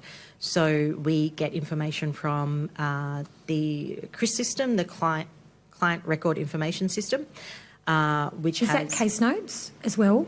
There would be case notes in there. We can also request, under the Act. Child's died. Shouldn't they just hand that over for the inquiry? Oh, yeah, we get access. Okay. There's information that we must get, and there's information that we may be able to access as well. Okay. So under the legislation, it talks about what sort of information we can get. We may also get information from health services that were providing services, schools, a range of other organisation services that were interaction with the child or the family. Can I just ask a question on that?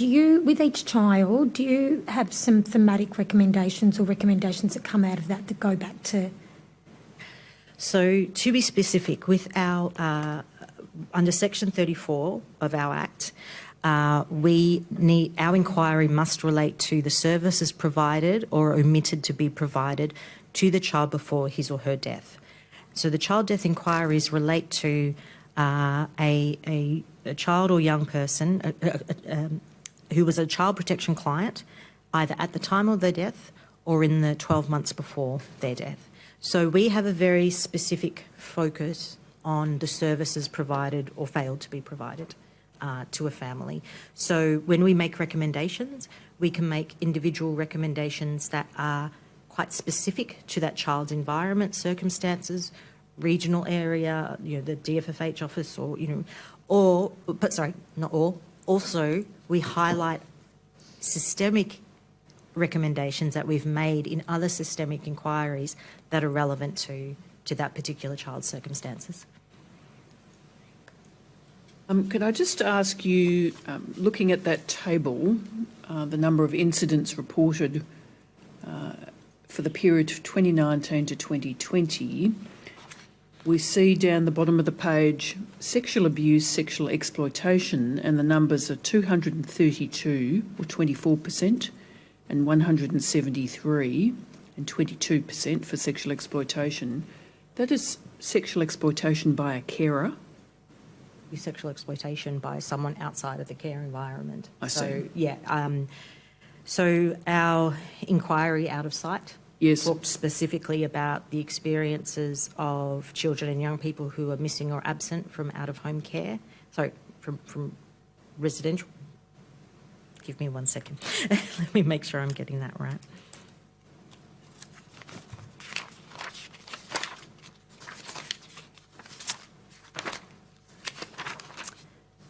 Residential care. So we're talking... So in terms of where children are placed in out-of-home, when they go into out-of-home care, the majority of children are in kinship care. Yes. And then foster care, residential care is where the least, Okay. one of the smaller numbers. So we're talking about a relatively And again, small group of children. this is one of the risk factors that triggers the removal from the parents into care. Yeah. Yes. Can I just Well, ask? Sexual abuse, Yes. physical abuse, physical violence, Yes. family violence, yes. Yes. It could all be factors. Could I ask you to look at page 164 just to clarify some of these numbers, and we'll just leave that table on the screen for a moment. So is that page or paragraph? Sorry, paragraph 164 at page 39. The numbers that we've just gone to in the table, which is on the screen, are self-harm, attempted suicide, 578, or 18% of the reports for that period of time, 2019 to 2020. In paragraph 164, you note for that period, during this period, there were 193 incidents of self-harm and attempted suicide incidents. And of these 90 attempts, sorry, I'll wait till you've got the... Oh, no, that's okay. I'm just looking between the paragraph and the table. Thank you. So in your statement, you say during this period, there were 193 incidents. So just stopping there, is that a different number from the number in the table? So in... Oh, yes, I see what we've done there. Sorry, I think this should be a small... I'll just need to come back and double-check Clarify that. Yeah, we thank you. can do that. We'll Yeah, have I a- think what's happened is that we've... the table represents the data from 2019 to 22. Yes. I believe this particular period may relate to a particular year, but I will double-check that for you. Okay. Sorry, I think No, something's been omitted that's there. okay. But I then wanted to pick up on the next phrase in your statement at paragraph 164. Of these, that is, of the 193, 90 attempts related to one child. Yes. So what does that tell us about the availability of mental health services to a child in that situation? I think we know that mental health services, particularly for children and young people, are stretched, that there simply isn't enough. And I think particularly after having experienced COVID, there are a lot more children needing an experience like that. So we know the services are stretched. For children and young people in out-of-home care, unfortunately, we often do not see referrals to or engagement with mental health services that would be appropriate to their needs. Is the Headspace rollout assisted, or is it not used much by Aboriginal children? I couldn't say. Yeah, sorry. 90 attempts by one child. That's just heartbreaking.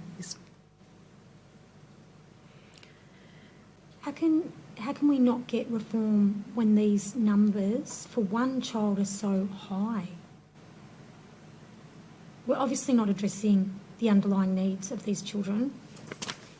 And I would say that's a bad parent, and a child will be moved from home from that, let alone in the state's care.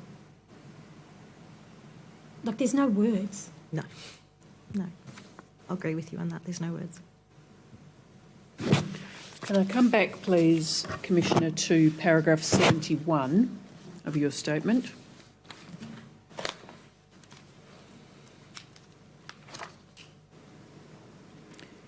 This is a reference back to your first statement, Article 12 of the UN Convention on the Rights of the Child, which, as we know, are picked up in the legislation in the obligation to protect the rights of the child, which states that all children and young people have the right to participate in protections affecting their lives. That's actually a mandatory requirement of the Act. I also refer to the ways that the Commission helps children and young people exercise this right as part of its work.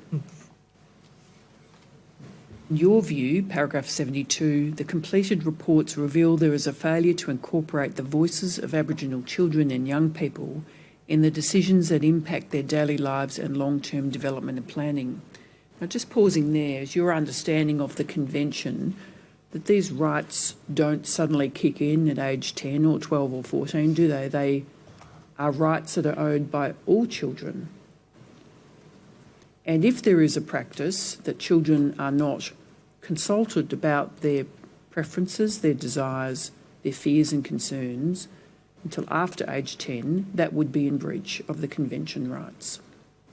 It would, but obviously the Convention needs to be implemented into law in various states and territories, and as we've seen with the Children and Young Persons, Youth and Families Act. Yes. There's also a charter about the provision of out-of-home care. Yes.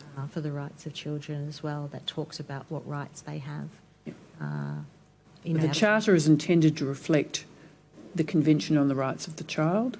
I would have to double check. I haven't read the charter in a little while. I'd have to go back to it. Perhaps as implemented in Victoria, amongst other things, in the Victorian Charter of Human Rights and Responsibilities, and also the legislation, the key legislation, Children, Youth and Families, which mandates that the voice of the child is an important consideration in determining the best interests and placement of the child.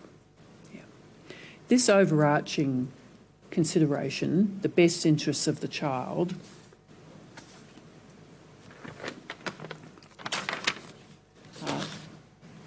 is it your observation over many reports and the way those reports are received and acted upon, is it your opinion that the best interests of Aboriginal children are being protected appropriately?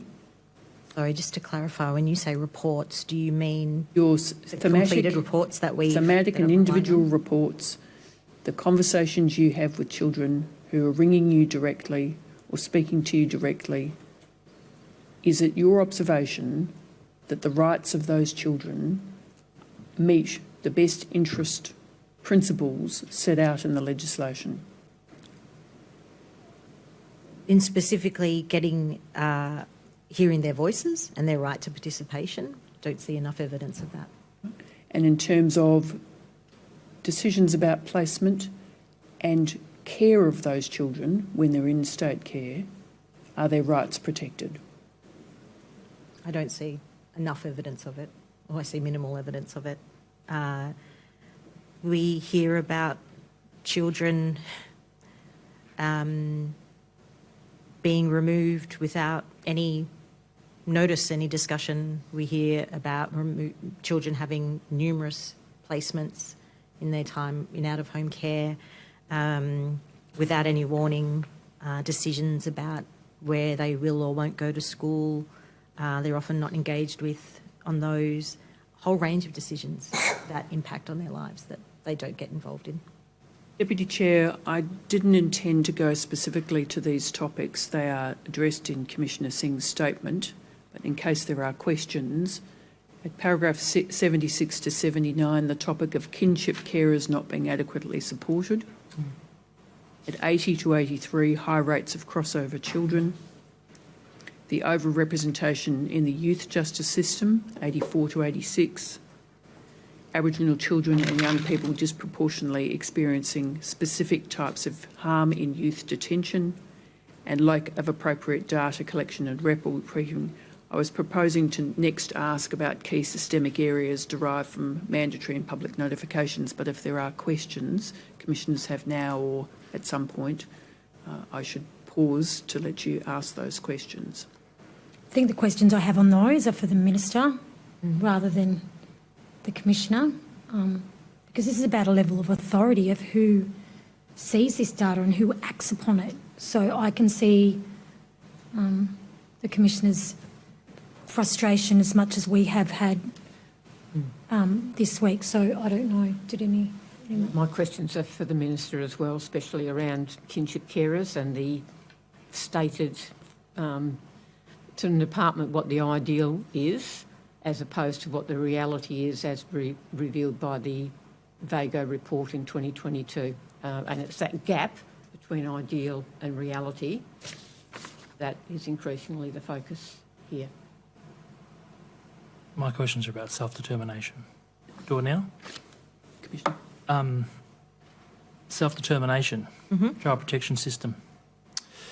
Has government really transferred power and resources to community? I think that's a discussion or an answer, a question. All of those things, a question, discussion, answer, for department and Aboriginal community-controlled organisations to have that discussion of.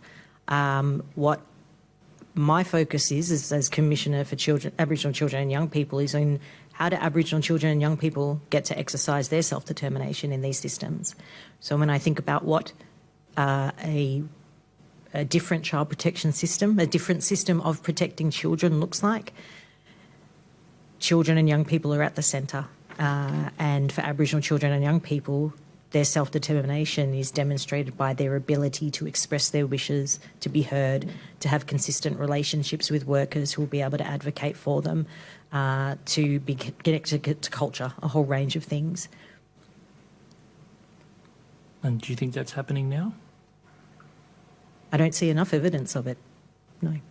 That's a no, Not yeah? no. Thank you. I just couldn't hear properly. Okay. No, I won't ask any more self-determination questions then. Would you go to paragraph 199 of your statement? 199? 99. I have so many paragraphs. Okay, yes. This is a bright fire stick on the hill. I wanted to give you the opportunity to read it. Could you read it for the record?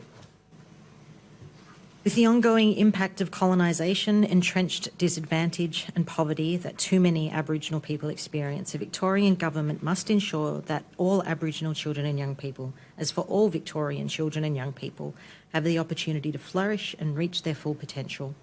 In my view, this requires recognition of and redress for historical injustices, as well as a whole-of-government approach that addresses the various domains of well-being, including social, economic and cultural factors. Only through comprehensive and collaborative action driven by self-determination can these systems begin to improve and facilitate better outcomes for Aboriginal children and their families. Thank you for bringing that statement to the Commission. Thank you. Just one question on a matter of detail. Article 25 of the Convention on the Rights of the Child requires that there be a periodic review of the conditions of children placed in care. It would appear that there is no review whatsoever of children placed on permanent care orders. Am I correct in that or incorrect? So permanent care orders are effectively where the child or young person is placed in a stable home that addresses their needs. Yep. And effectively, my understanding is that the department steps out of the picture. Yes. So if, if there were concerns, I imagine, about risk and harm that is in that permanent care placement, that would, I imagine, trigger another a report looking at what's Yes. happening for that child. Yes. Yes. Someone other than the department would need to bring that about. Yes. Yes. Yes. So a mandatory reporter could raise that. Yes.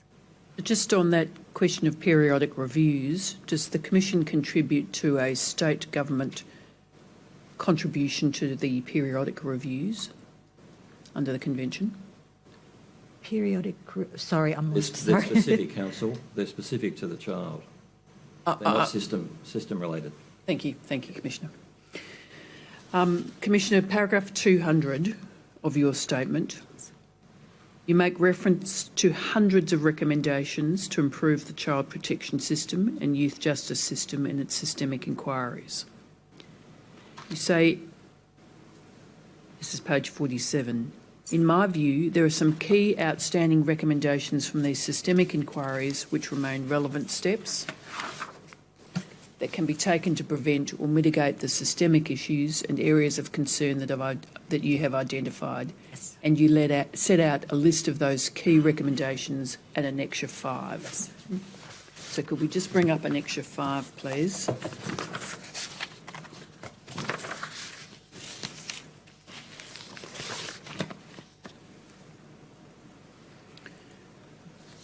These are recommendations that are outstanding from your systemic inquiries, and insofar as they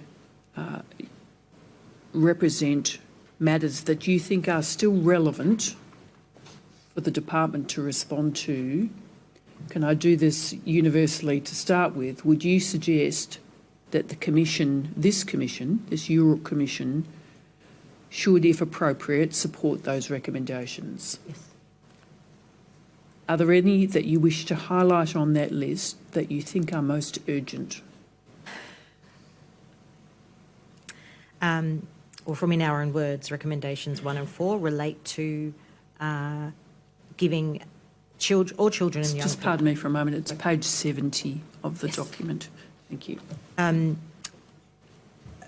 Recommendations 1 and 4 relate to participation opportunities for children and young people and listening and responding to the voice of children and young people, that there are appropriate mechanisms that allow that to happen. What we see is that children don't have regular engagement with child protection workers, and so there's often no particular person that they can express what their needs are. Perhaps it's unfair to ask you to pick and choose winners on this list. They're all my babies. But they include recommendations around strengthening families, Yes, around early intervention responses, yes, absolutely. improving tertiary responses, ensuring the voices of Aboriginal children and young persons are at the centre of decisions that affect them, and should also, might I suggest, be at the centre of all action taken by the state in caring for these children. Yes, absolutely. Consistent and adequate resourcing to the ACOs, Yes, reforming data collection,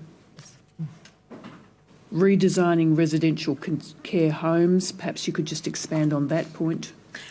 so with regards to that, a lot of our recommendations in our own words, which focused on experiences in out-of-home care, we specifically talked about what residential care homes should have in them, and in my statement I set out 221. Thank you so much.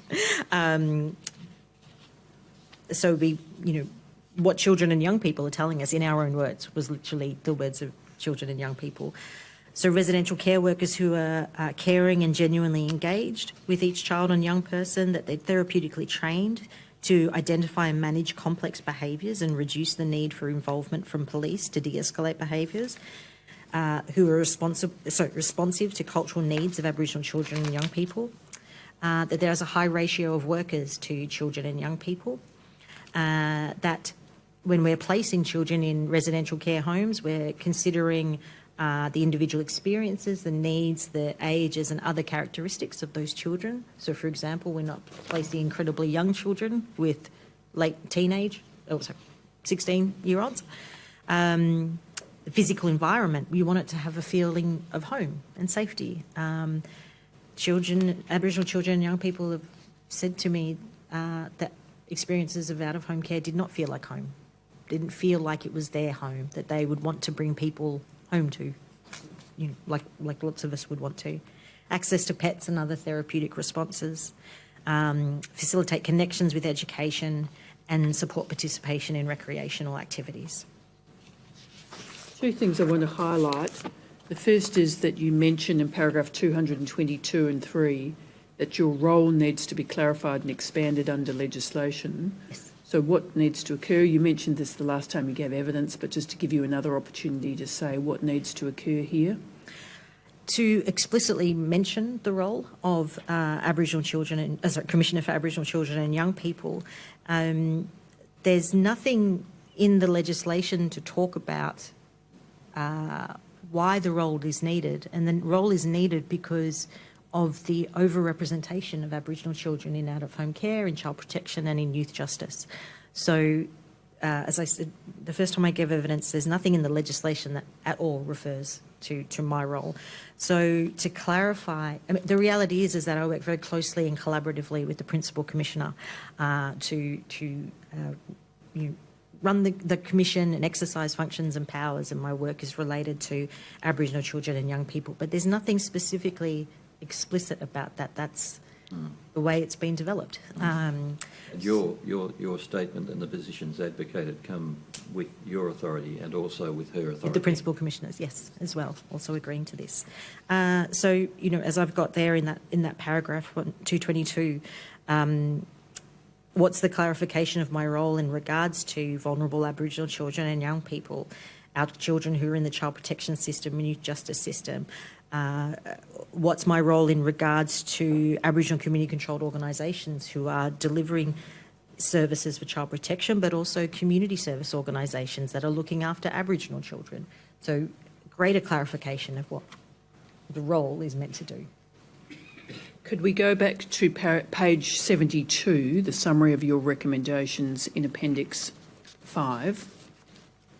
Foot of page 72, the recommendations of Our Youth, Our Way. We haven't specifically talked this morning about youth justice. Yes. But I wanted to highlight the foot of the page, recommendation 8 and 10.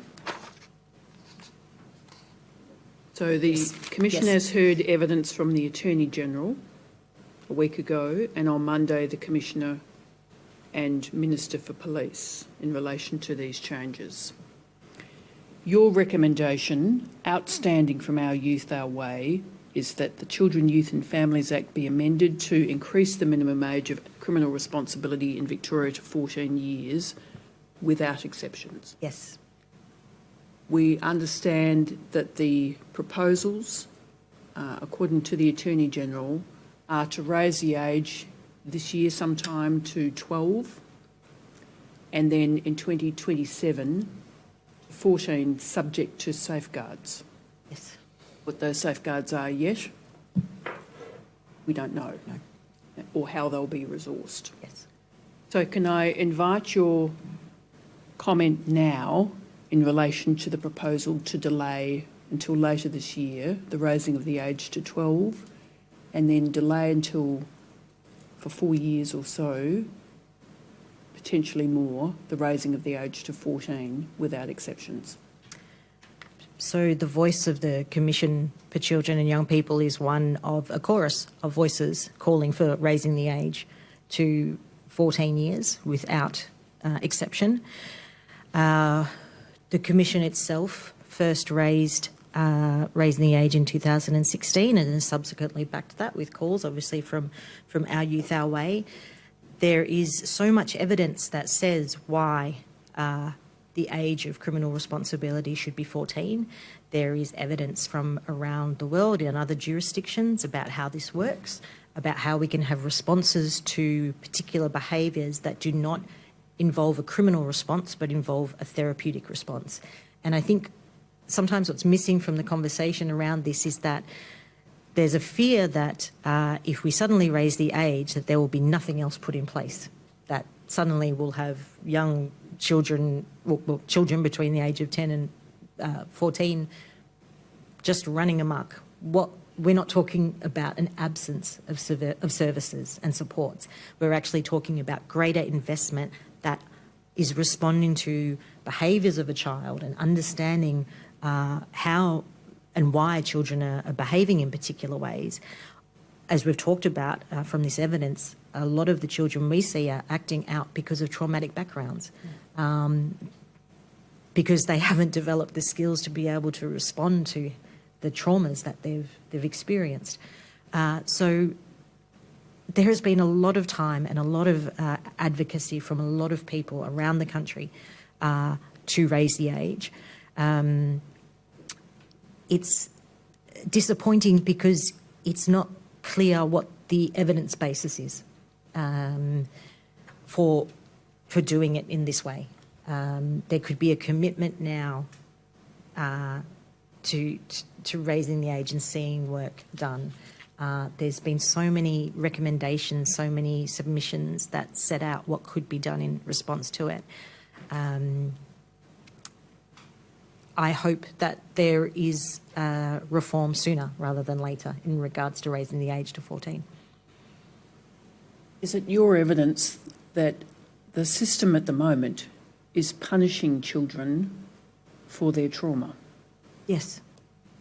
The children that we see at the Commission for Children and Young People, who are some of the most vulnerable children in Victoria, we see them experience certain traumas that lead to their being removed from their families. We see them in environments where further trauma is further harm is experienced, and we see those children then becoming engaged at the age of 10 if they've been in, and remembering that specifically for Aboriginal children and young people, our children enter out-of-home care and the child protection system younger than non-Aboriginal children.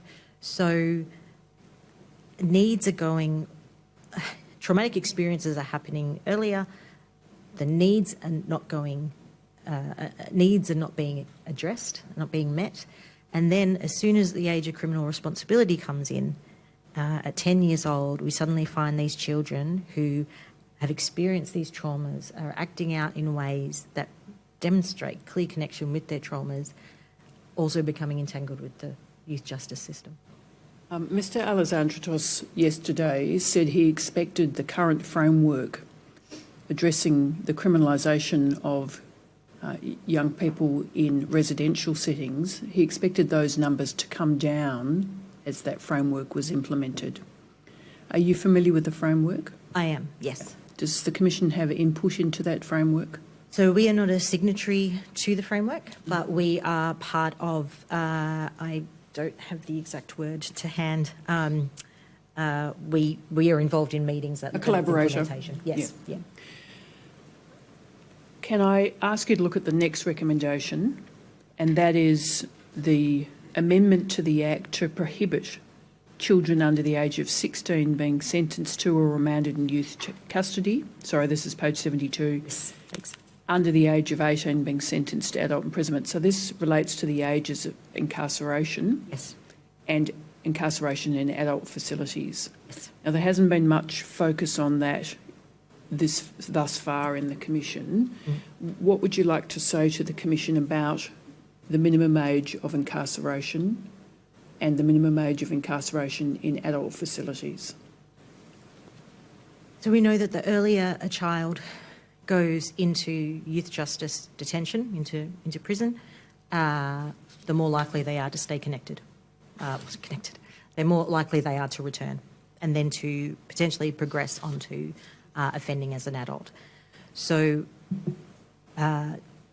we want to see reforms that address what the needs are for children and young people and address what their behaviours are, but with jail being the absolute last resort. When it comes to children under the age of 18 being sentenced to an adult prison or to adult imprisonment, adult prisons don't cater for children. That's the simple, fundamental. They're for adults. We are effectively treating children as if they are adults, and for the children that we see, they have been often through traumas that have led to them being removed, that have led to them engaging in behaviours that bring them in contact with the criminal justice system. with no actual response to what those behaviours are, or the causes of those behaviours, or the trauma that's experienced. And then for children who are then going into the adult imprisonment system, there is only so much that can be done to try to keep these children connected with therapeutic responses and rehabilitative responses. But ultimately, they're in an adult situation. And so it means that because there's so few children in adult prisons, the idea of being able to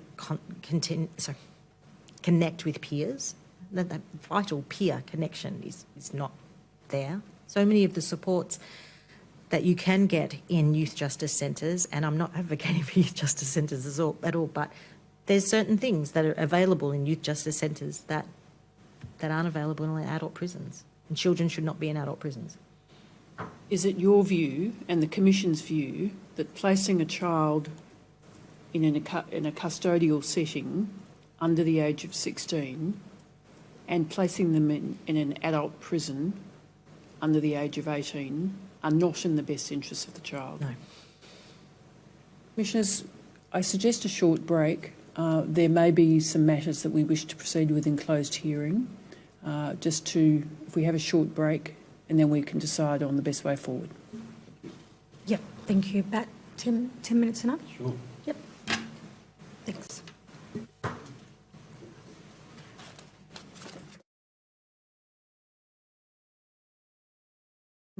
Paragraph 164, if I can just go back to that paragraph and the statistic mentioned there. Yes. During the period, you say there were 193 incidents, and I asked you about the discrepancy with the appendix. I understand the reference there in paragraph 164 is to incidents in youth justice. Might explain the discrepancy.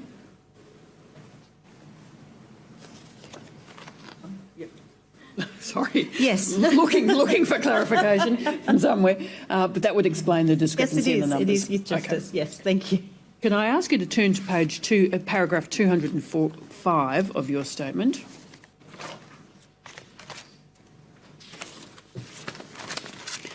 And the concept of better off overall.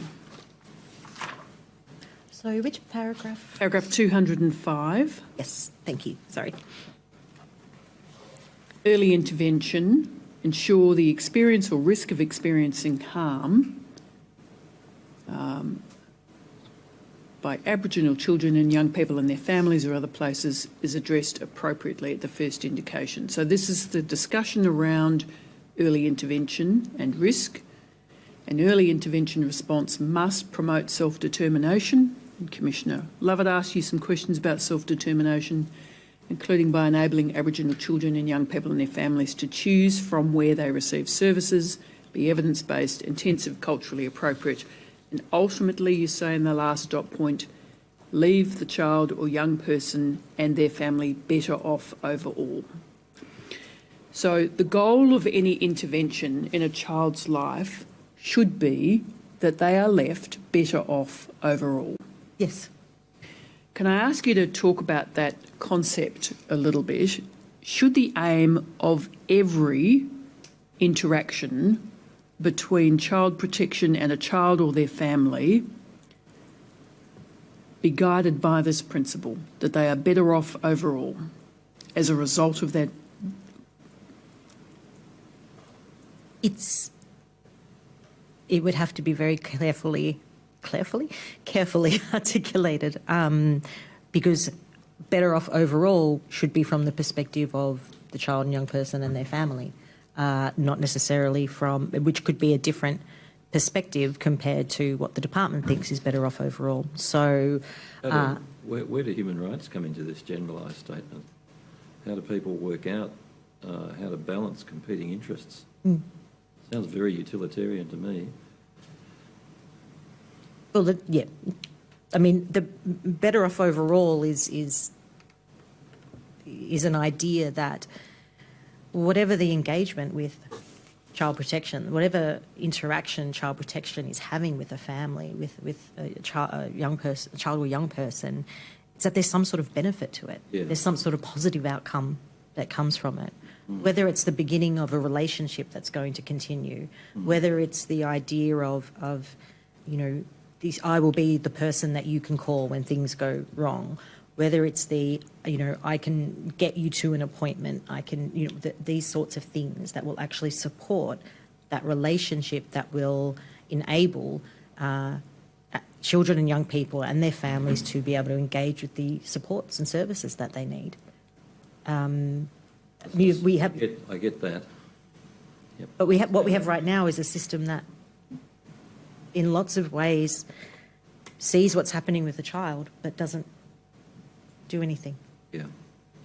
I'm talking about individual interventions.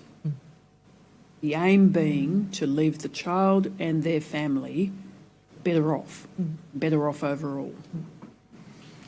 Can I take you to some evidence that the Commission has heard?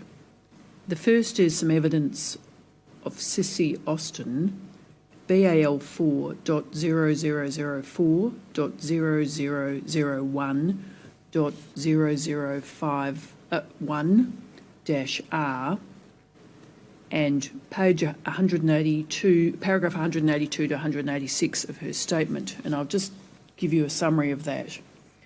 This concerns the return of a child into her care. She says, even though we were happy, Child Protection weren't happy with us all being in my little 2-bedroom house with the child sleeping on the couch. They imposed a requirement that we get a 3-bedroom house by a particular court date. They doubted our ability. It was almost like they set us up to fail. But the ancestors in Bunjil helped us. We got a 3-bedroom house just before the court date. I had to let go of my deadly little house. We sacrificed all for the kids and all with the vision to have Child Protection out of our lives. Auntie Rio organised a crew of cleaners and helpers to come up and helped make it smoother because we were on such a tight time frame. We moved in, had only one day to set up the house because court was going to be in 2 days. They needed help to put the beds together and tick the boxes for the department.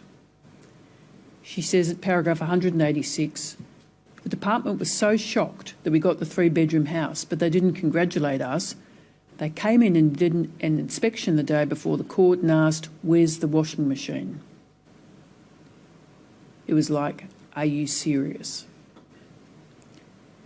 So they had moved house, managed to procure a suitable 3-bedroom house to meet the department's requirements within a very tight timeline, busted their proverbials to get the house ready in time, and when the protection worker walked in, no question except for where's the washing machine.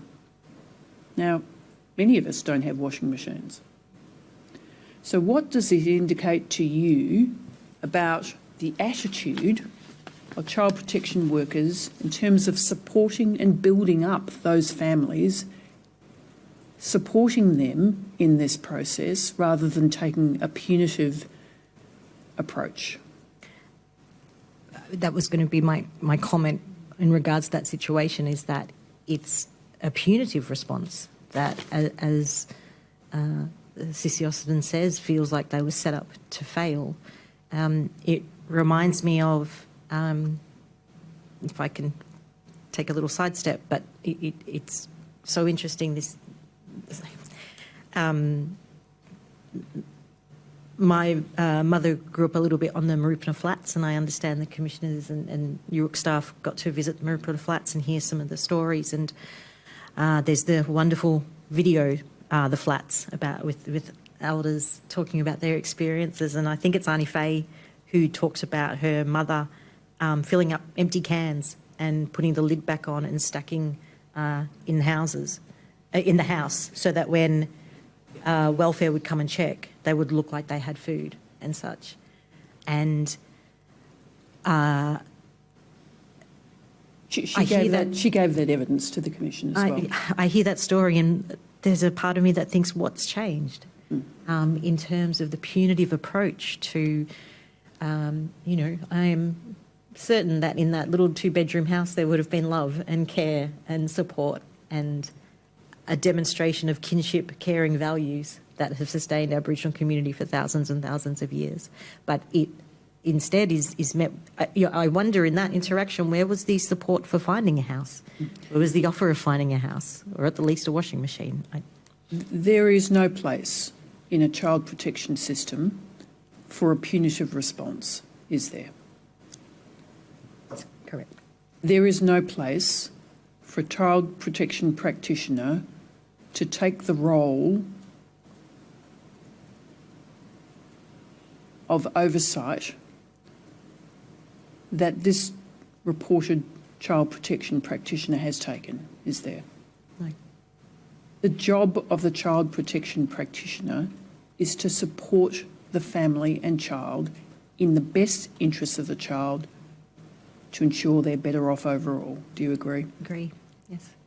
And just finally, you might be aware of evidence the Commission has previously heard from Auntie Rio, who I just mentioned, Auntie Rio Ellis, her evidence at HB1 0001 0010 0001 at paragraph 17 and 18. Just by way of comparison, she says in paragraph 17, if we can get there as soon as possible, we can understand what's really going on, build them up, help keep that family together. If a family member relapses, we don't kick them while they're down, we pick them up and support them. That is the approach, I suggest, that should be being taken by all child protection practitioners. Would you agree? Absolutely. There is so much to learn from Aboriginal cultural practices of working with families, working with kin, being supported. So much to be learnt from practices of Aboriginal community. On a related topic, although child protection decisions have to be made in the best interests of the child, the Act does not apply that principle to decisions about children in the criminal justice system.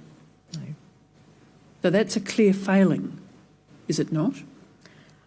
It shows that the youth justice system puts something other than the best interests of the child first. Yep.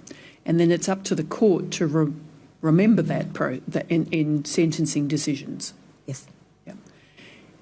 Surely it would be of benefit to have that principle embedded in the criminal justice system in relation to all youth and particularly the youth justice system.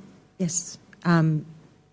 If our goal from a youth justice system is to stop offending behaviour, then there must be a focus on rehabilitation, on what is in the best interest of the child. If they're in youth detention, what's going to happen when they come out and rejoin community? There must be a focus on what supports are both happening inside and outside of youth justice centres. Deputy Chair, they are all the questions I have. There may be questions from commissioners. No, I'm good, thank you. No, I just want to firstly thank you for your earlier opening statement around the strengths and resilience of our children and young people can get easily lost in this topic. So thank you for that. And I just want to say we also share in your frustration. Thank you for the hard work that you do, particularly around those child death inquiries, to honour those lives and try and get change. So I'd like to thank you for that. Thank you, Commissioner Hunter. Commissioner, is there anything you wish to say in closing? Just thank you for the opportunity to speak with you all again. I know that these hearings and hearing so much about what's wrong for children and young people in our community, at the Commission we just keep working to raise the stories of children and young people. For me, specifically for Aboriginal children and young people, raise their voices in places where they can't be heard directly. So thank you for the opportunity to allow me to do that. Yeah. The decision has been taken not to continue with closed session at the moment, so that may be something we can discuss further with the Commissioner, or she may have further information to provide to us. So that is the evidence of the witness at this time. Thank you, Deputy Chair. I would recommend another short break before we resume with the Minister. Yep, thank you. Are we coming, is she going to be 11:45? Am I correct? Yes, if that's suitable. Yep, that's suitable. Thank you.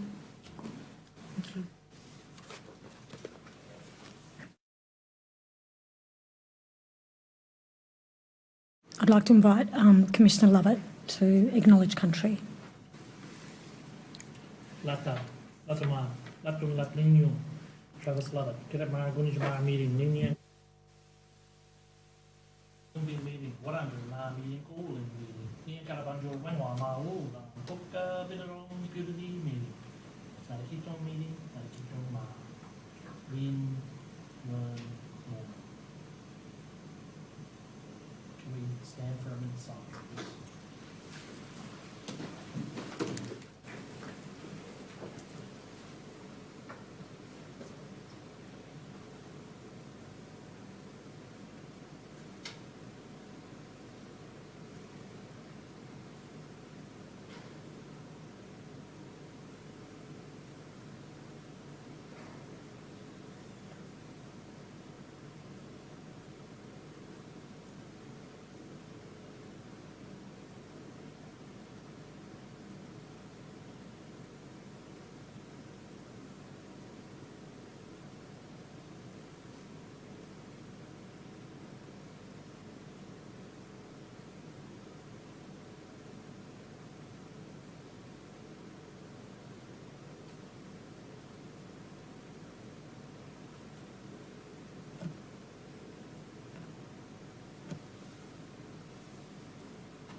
Thank you, Commissioner Lovett, for your acknowledgement of country. Can I invite Ms Bennett to announce her appearance, please? Please, the Commissioners, I appear with Ms Caffarella for the Minister. In appearing, Commissioners, I'd like to pause to acknowledge the traditional owners of the land on which we meet, the Wurundjeri people of the Kulin Nation, and I pay my respects to their elders past, present and future, and I extend that respect to all First Nations people present here today. May it please the Commission. Commissioners, I call Minister Lizzie Blandthorn, Elizabeth Blandthorn. Minister, do you undertake to give truthful evidence to this Commission? I, Elizabeth Ann Blandthorn, swear by Almighty God, recognise that the evidence I shall give will be the truth, the whole truth and nothing but the truth. Thank you. I understand, Minister, that you wish to make some opening remarks. I do, thank you. Yes, please. Thank you also, Commissioner, for the welcome this morning. I acknowledge the traditional owners of the land on which we meet today and the lands on which I work and live, the lands of the Wurundjeri people. And I pay my deepest respects to their elders past and present. I also acknowledge all traditional owners of the lands throughout Victoria, including those in the room today and those who may be joining us remotely. I acknowledge that the connection of First Peoples to these lands and waterways is tens of thousands of years old, and that the sovereignty of these lands and waters was never ceded. Further, I acknowledge all commissioners and council assisting and support staff for the work you are doing in this historic commission. I acknowledge the sacrifices that you and your families are making as you dedicate yourselves to this important truth-telling process. With sincere gratitude, I pay my deepest respects to the First Peoples who have already shared their experiences with this Commission. I am constantly inspired by the gracious way in which First Peoples are prepared to share their experiences, time and again, retelling often traumatic evidence in forums which were not established by them or for them, in the hope of realising justice for themselves, their families, their community and their country. I truly hope that this commission is a turning point. I am a relatively new Minister for Child Protection and Family Services. I was privileged to be elected to the Victorian Parliament of Victoria, the Parliament of Victoria in 2014. In my first term, I chaired the Scrutiny of Acts and Regulations Committee, Parliament's joint investigatory body committee with responsibility for ensuring that bills introduced to Parliament do not breach the Charter of Human Rights. In my second term, I chaired the Public Accounts and Estimates Committee, Parliament's joint investigatory committee with responsibility for ensuring the accountability and transparency of government expenditure. Last year, I was appointed to the Victorian Cabinet. In all my parliamentary endeavours, I've been motivated by an absolute belief that all life is sacred and that every person has a fundamental right to a standard of living that is consistent with human dignity. And that fundamental to human dignity is the right to wherever possible be cared for by one's family, the right to know one's identity, and the right to practice one's culture and religion. Therefore, it is now my greatest privilege, and I feel solemnous responsibility, to have been appointed Minister for Child Protection and Family Services and Minister for Disability, Ageing and Carers. In that spirit, I am humbled to be with you today.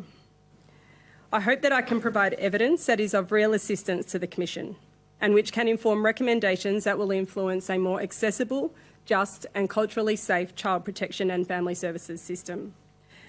At the outset, I acknowledge the grave injustices inflicted by the state and many state-funded organisations on First Peoples since colonisation.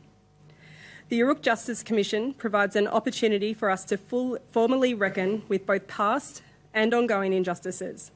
It also provides an opportunity for us to consider the ways in which our contemporary systems and practices impact the lives of First Peoples.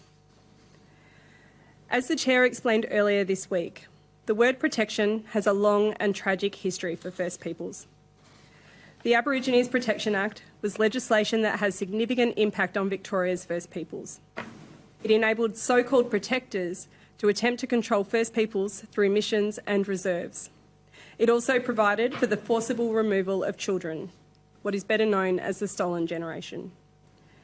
It is well documented that the predominant aim of the forcible removal of First Peoples children was the clear and explicit intention to eliminate First Peoples by ensuring that their unique culture and identities would disappear. The legacies and trauma created by colonisation and subsequent laws, systems, practices and beliefs continue to pervade our contemporary child protection system. We know that risk factors which are closely correlated with child protection involvement, such as family violence, substance abuse, homelessness and poor mental health, statistically present with greater frequency in First Peoples families and contribute to Victoria's shameful rates of overrepresentation of First Peoples in our child protection system. As the Minister for Child Protection and Family Services, I acknowledge the profound impact of colonisation and associated assimilation policies.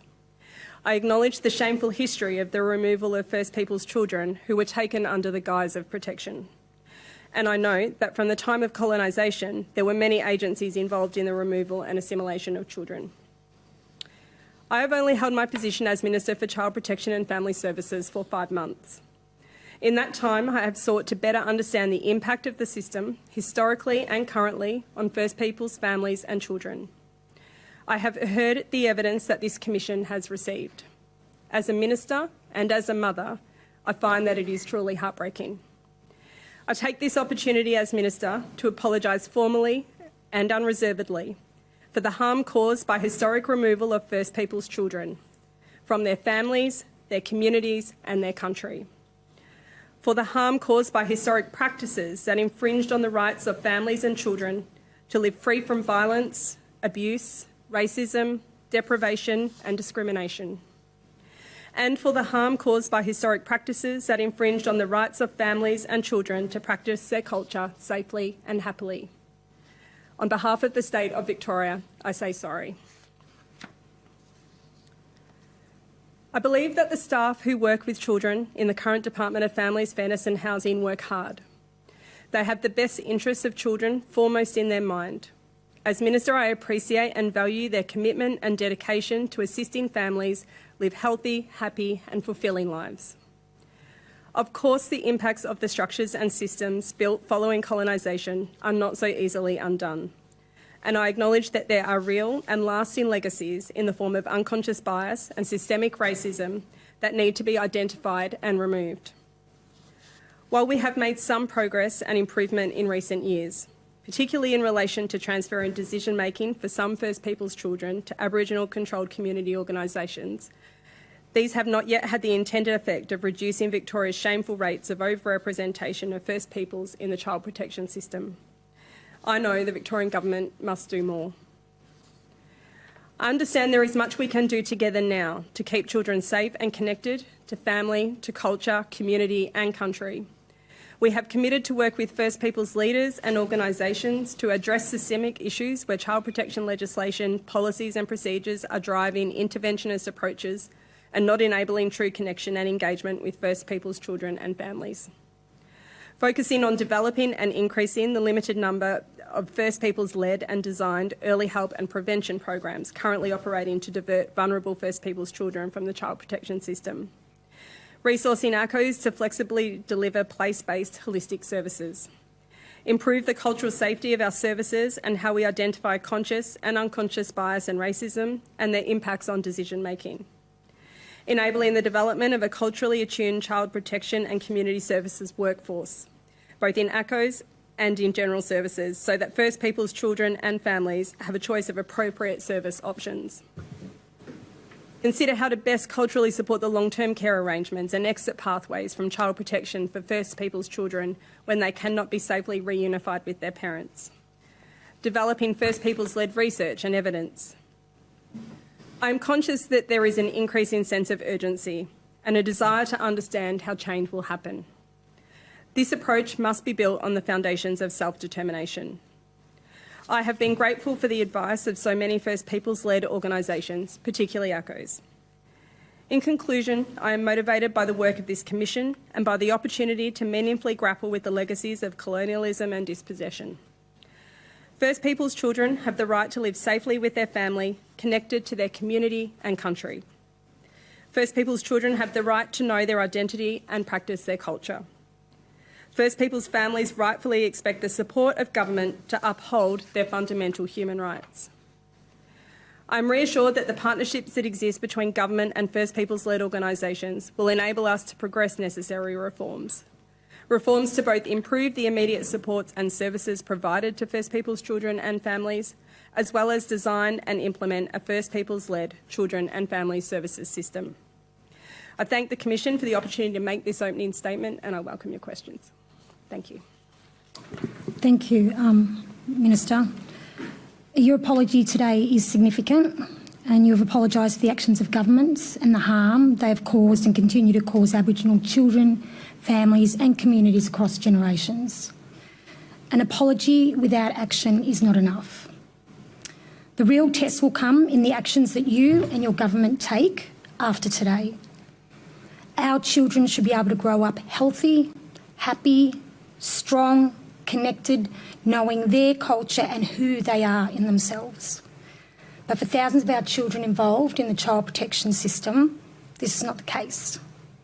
It's been heartbreaking over the past few months to sit in this room and in rooms across this state and hear story after story of how our child protection system is failing our Aboriginal children. We are here 26 years since the Bringing Them Home report and some 16 years after the Prime Minister's apology to the stolen generation. Seeing shameful child removal statistics that show things have gotten worse, that show that Victoria is removing children from Aboriginal families at the highest rate in this country. Every single statistic, every single number is a child removed from their parents. A child that is too often also removed from their siblings, their culture and their community. Victoria's child protection system is causing devastating long life impacts on our children, our families and our community. It is creating trauma that is passed on to future generations. We sometimes make the mistake of talking about the child protection system as if it's a thing that exists and runs itself. We need to remember that the laws, the policies and the decisions that make up this system are made by people. People charged with this power by the state. People like you who have the power and the responsibility to protect our children, our families and our culture. There are three things that everyone who has come before us in this inquiry has agreed upon. The current system is failing Aboriginal children and families. It must urgently change. This change must involve self-determination for Aboriginal people. And when we talk about self-determination, we don't mean a tokenistic transfer of inadequate resources and limited authority within a failing system. We mean giving Aboriginal people genuine control of the issues that affect our lives, giving us the power, the resources and the authority to design a system that enables our children and families to thrive. Minister, this is the action that must urgently follow this apology. Thank you. Thank you, Counsel. Minister, for the record, this is just a bit of housekeeping. Your apology is DFFH.0008.9999.0001. Just turning to your statement, you have provided a signed statement which was signed on the 24th of March 2023, and I understand there is a couple of corrections to that. Just for the record, DFFH.0008.0001.0001. So can I ask you, do you have that statement in front of you? I do, thank you. Can I ask you to turn, please, to paragraph 30 of your statement? Could you read, please, onto the record the paragraph that you wish to replace this current paragraph? In 2023, the Department of Premier and Cabinet and my department will work with the Partnership Forum on the approach to updating Victoria's Closing the Gap Implementation Plan 21 to 23, particularly Target 12 as it relates to the actions to achieve priority reforms and socio-economic outcomes in the National Agreement on Closing the Gap National Agreement. Thank you. So the effect of the change is to make mention to Target 12.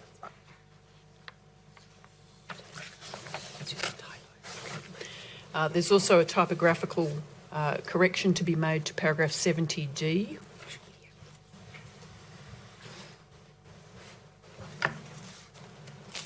If you have that in front of you, the reference to the Aboriginal Innovation Fund in paragraph 70D should be a reference to the Aboriginal Innovation and Learning Fund. Is that correct? That's right. With those changes to your statement, is that statement now true and correct? It is. I tender both of those documents, the opening statement and the witness statement of Minister Blandthorn. Those documents can now be posted on the website. Thank you, Counsel. Minister, I want to ask you about the opening statement you made and the apology that you made. You would be aware of the significance of that apology to this Commission and to Aboriginal people in this state. Yes. You'd be aware that in 1997, then Premier Jeff Kennett apologised to the Stolen Generations, and as has been mentioned by the Deputy Chair, in 2007, Prime Minister Rudd also apologised to the Stolen Generations. Yes. This Commission has heard evidence from the Wright family that Auntie Eunice Wright was a champion of the reforms and protections and compensation for the Stolen Generations and attended Prime Minister Rudd's apology in Canberra. So, bearing those things and the apologies to the Stolen Generation specifically, I want to ask you about your opening statement. The Premier, in his letter to the Chair of this Commission, providing the government response on these issues, child protection and criminal justice, DPC.0005.0001.0002, noted the ongoing injustices in both those systems, criminal justice and child protections, and he described the overrepresentation of First Peoples in those systems as a source of great shame for the Victorian government. He acknowledged the conditions and injustices that have caused the overrepresentation and noted responsibility for ensuring that racism and injustice are confronted and addressed. Minister, we have heard evidence over the last 2 weeks or so, including 2.5 days of evidence from senior officials within your department, the Department of Families, Fairness and Housing, acknowledging the failings of the department for those caught up in the system, the children and their families. He has acknowledged racism and discrimination in the system. He has acknowledged individual instances of children and their families caught up in a cycle of despair and trauma, compounded by the child protection system and their subsequent interactions with the criminal justice system. So bearing that in mind and the Premier's comments, can I ask you, is your apology intended to respond to historic practices and present-day failings? The apology relates to historic failings. I also note the evidence given and the letter from the Premier, which also notes the shameful situation of the current day. Yeah. Can I ask you, does your apology extend to the ongoing injustice, to use his words, and racism and injustice that are confronted in the system today? The apology that was part of the opening statement certainly related to historical situations. Of course, we acknowledge that the situation as it currently stands is not acceptable, and for that we remain sorry. Thanks, Minister. Can I ask, what does truth-telling mean to you and truth-sharing mean to you in the context of your portfolio?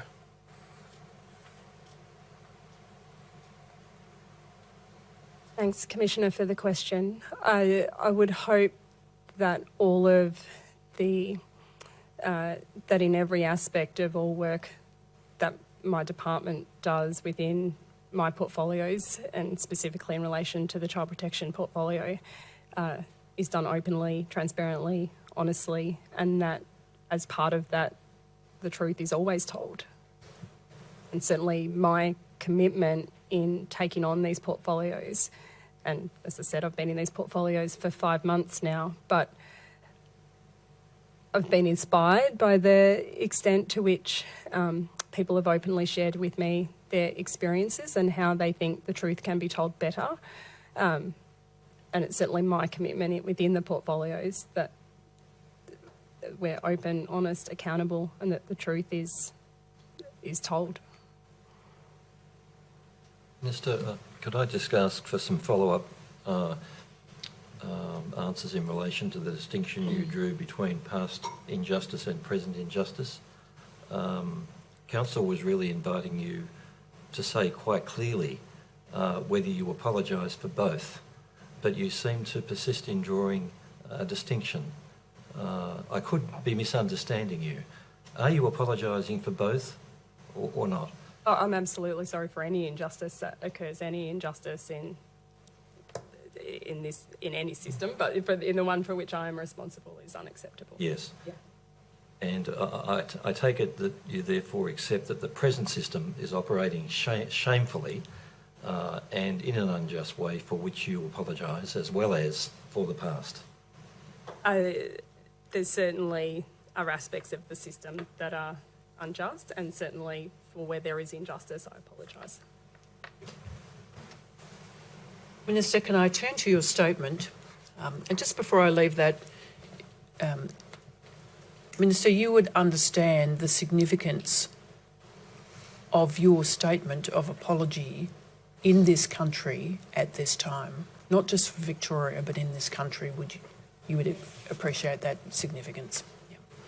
Can I invite you to turn to your statement, please, and ask you a little about your role? You mentioned your professional You mentioned your ministerial responsibilities and responsibilities before your appointment as Minister for Child Protection and Family Services, including chairing the Scrutiny of Acts Committee and the Public Accounts and Estimates Committee.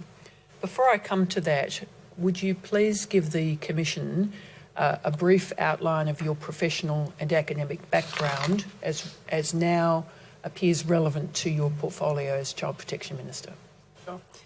So I completed a Bachelor of Arts at the University of Melbourne, and in particular concentrated on subjects such as history, economics and public policy and management.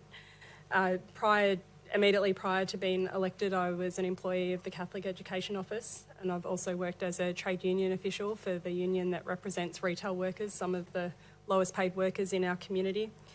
I've also worked as a Chief of Staff and an advisor across both the federal and state systems and in portfolios such as childcare, youth, sport, multicultural affairs.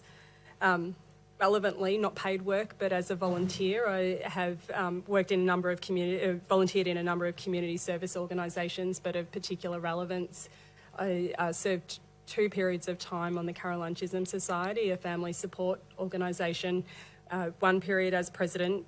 That organisation in particular is relevant because it's about providing holistic family support services from material aid like nappies and prams through to counselling, parenting, education and support to disadvantaged families across Melbourne's western suburbs and in Shepparton. And obviously my parliamentary service has been already recorded. Is there anything relevant to your time pre-appointment as a Minister for Child Protection in your parliamentary work that has led you to understand aspects of the child protection system that you wish to highlight? Certainly given the other things that I did before I was elected, the children and families has always been a particular interest to me. So within my parliamentary work, it's been an area that I have taken an interest. I've also, as has been said on the record already, served as the chair of the Scrutiny of Acts and Regulations Committee, which is responsible for ensuring that bills that are presented to the Parliament are compliant or that they're not in breach of the Charter of Human Rights, the Victorian Charter of Human Rights. And I've also chaired the Public Accounts and Estimates Committee. The Public Accounts and Estimates Committee assesses government expenditure and whether or not government expenditure achieves the outcomes that it is designed to or said to achieve. And I was also Parliamentary Secretary for Sport, Carers and Volunteers at one time. So Carers and Volunteers is obviously also an area that touches across my portfolio responsibilities now. In that work or any other parliamentary role as an MP, have you considered prior to your appointment as Minister the changes to the permanency objectives of the Children's, Youth and Families Act? I have, yes. As I said, these portfolio issues were of interest to me before I was appointed to the portfolio. So when the bill was presented to Parliament, that included the changes that we now refer to as the permanency amendments. That was a particular interest of mine, and I was particularly qualified in my support, if you like, in the sense that I wanted to ensure that the permanency amendments didn't operate in a way that that caused harm to disadvantaged people. And that fundamental to that is my view that some people need more support than others to be able to achieve equality, and that people who that the permanency amendments created a blunt instrument of 24 months for reunification, and that some people might need more assistance than others in order to meet the requirements for them to be reunified with their families. So I was concerned that it was a blunt instrument. More assistance, I would suggest, but also more time. Yes, I think the two things go hand in hand, and some people may not be able to get access to services until further on, so it's also about when people can access services as well as the time taken to get the support that they need to be able to be reunified. Since you've been appointed Minister, have you seen any of those concerns come to fruition in terms of the permanency outcomes and objectives? Since I became Minister, and certainly because of my interest in this matter previously, it's an area that I have turned my mind to. I have asked my department to look at the permanency amendments as they stood and the implications and, I guess, consequences of those over the last few years, and to do a review and to provide me with some options. This commission has considered those objectives and will no doubt make some findings around them. I don't want to presume anything, of course, but no doubt you would welcome the commission's input on the review of those objectives. Of course, that would be appreciated. Now, Minister, Could you tell us more about the scope of the review? Is it just about the blunt instrument of the 2 years and its effect on families? Or is it about other things? Any issues really which arise within the context of Eminency. So yes, I'm interested in it, and to know whether my concerns of several years ago have come to fruition. And obviously, there's been other reports and whatnot. But yes, I've asked the department to review the entire setting, if you like, and to consult and to provide me with some options in relation to how they could perhaps be. And the time frame? I haven't got a specific time frame, but it's certainly a matter of urgency. This commission is due to report on this critical issue at the end of August. Where does your review and what we're doing fit together? As indicated. Yes, I'm really asking to be blunt. Will the results of your review come out before our report does? If it would please the Commission, would be also happy to hear the Commission's views about that prior to coming to a determination as to what that looks like. Yeah. And involvement of Aboriginal organisations in your review, any? I've asked the department to consult with relevant organisations, so I would imagine that, and expect that would happen. Yeah. Minister, at the time that you were appointed, you were the 4th minister in the role in approximately 15 months. With a portfolio of such complexity, if I can use that term, this would not have assisted, I suggest, progress of critical reforms in the portfolio. I think the Premier himself has made quite clear that child protection, and particularly child protection for First Peoples children and families, is a priority, and that priority has extended across all of the ministers that have been in the portfolio in recent time. It's absolutely a complex portfolio, and as I can attest, as a minister of 5 months, there is, even for an area that that I am interested in, passionate about, and came to the role with some level of experience, there's always more to know, and a great part of taking on this portfolio has been the consultations that I've had with community members, with ACOs, with community organisations, to ensure that, from my perspective as the minister now, that I'm well versed in the issues as they currently stand. So thank you for mentioning that. I was going to ask what meetings you'd had, not individually, but in a general sense, with Aboriginal-led organisations, both those providing services and those providing broader services to family, including legal representation, as well as service providers. What meetings generally have you had in the last 6 months? I had a number of meetings, as I'm sure the Commission would expect, but of particular note, because this is such a priority for our government as a whole, and certainly for myself and for the Premier, both he and I have met with ACOs on both when the government was first re-elected back in December or early January, and then subsequent meetings as well with ACOs in relation specifically to issues around child protection for First Peoples children. I've had further meetings myself with ACOs about those issues as well. I have also met with the obvious legal stakeholders, with VALS, with JERA, with the Children's Court. So we have sought to, in this short period of time, consult quite broadly. of course, there's more that can be done. Of course, with also the Commissioner for Children and Young People and the Indigenous Commissioner, who I know you've spoken with this morning. So we've consulted quite broadly thus far, and we've also set in place regular consultation periods as well. And particularly in relation to the legal stakeholders, we've also set up a reference group or invited legal stakeholders to be part of a reference group to ensure that that consultation is more broad going forward. You've apologised this morning for the systemic racism within your portfolio, historical and current. Can you tell us about the systemic racism Aboriginal people are subject to within your portfolio as child protection?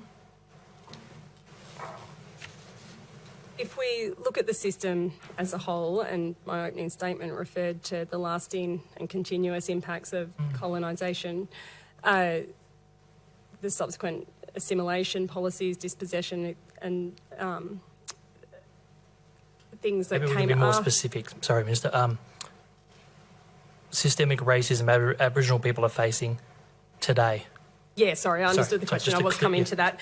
I just don't think it can be considered in isolation of the historical context. And I think the systems that we have, the system that we have today contains structures that have been set up over that historical period of time to the present day, with a particular construct of family, of care, of community in mind.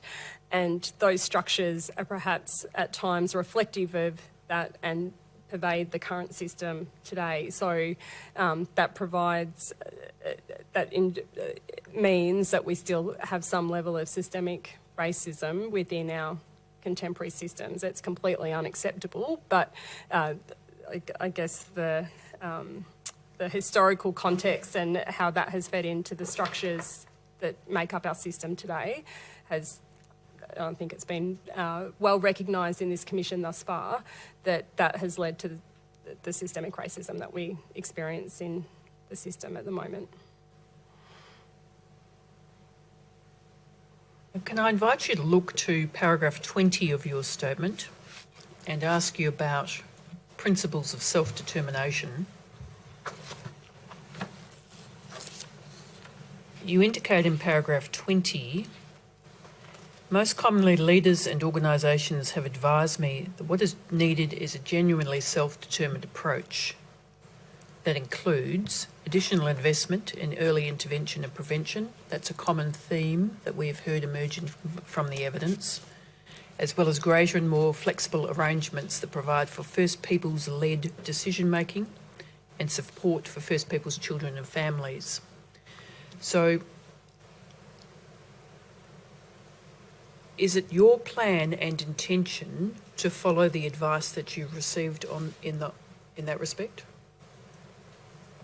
Certainly our consultations, particularly with the ACOs around the future of the child protection systems, has acknowledged that there needs to be and government has acknowledged that there needs to be a self-determined approach.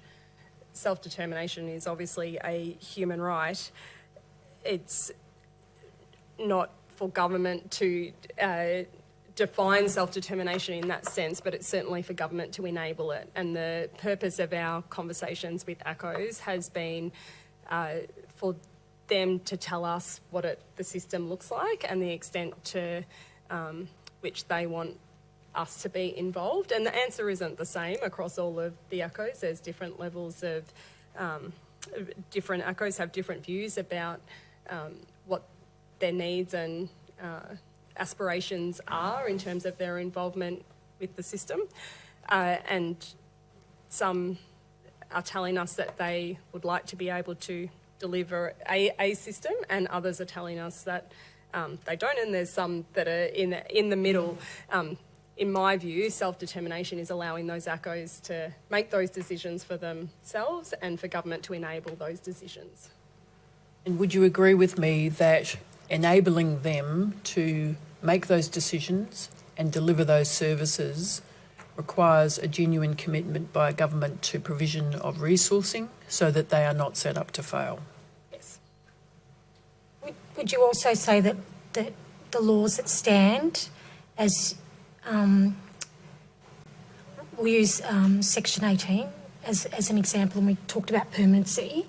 So given that you acknowledge that the transfer of powers to ACOs has not yet reduced the overrepresentation, do you concede that who exercises the power is not enough? It's also the laws that are being exercised that need to be changed. So in particular, I'll note that at around about the same time that Section 18 was operationalised, the permanency amendments also become operational. And I suggest that work against the benefits that come with Section 18. So although you've given power in Section 18, the amendments to the Permanency Act actually work against that for those. As I've indicated in relation to the permanency amendments, yes, I find them, they're a blunt instrument, and they're very limiting in the capacity for to work within and to ensure that there is self-determination, that there is an opportunity for people to make the decisions and the choices, access the services and the supports that they need in order to be reunified with their families. So I would agree that the permanency amendments are limiting in that way. Minister, just so we're all on the same page, can you explain your understanding of or self-determination? Self-determination is a human right, and self-determination means that First People decide for themselves what is in their what they need, what is in their best interests and the best interests of their children, their families, their communities.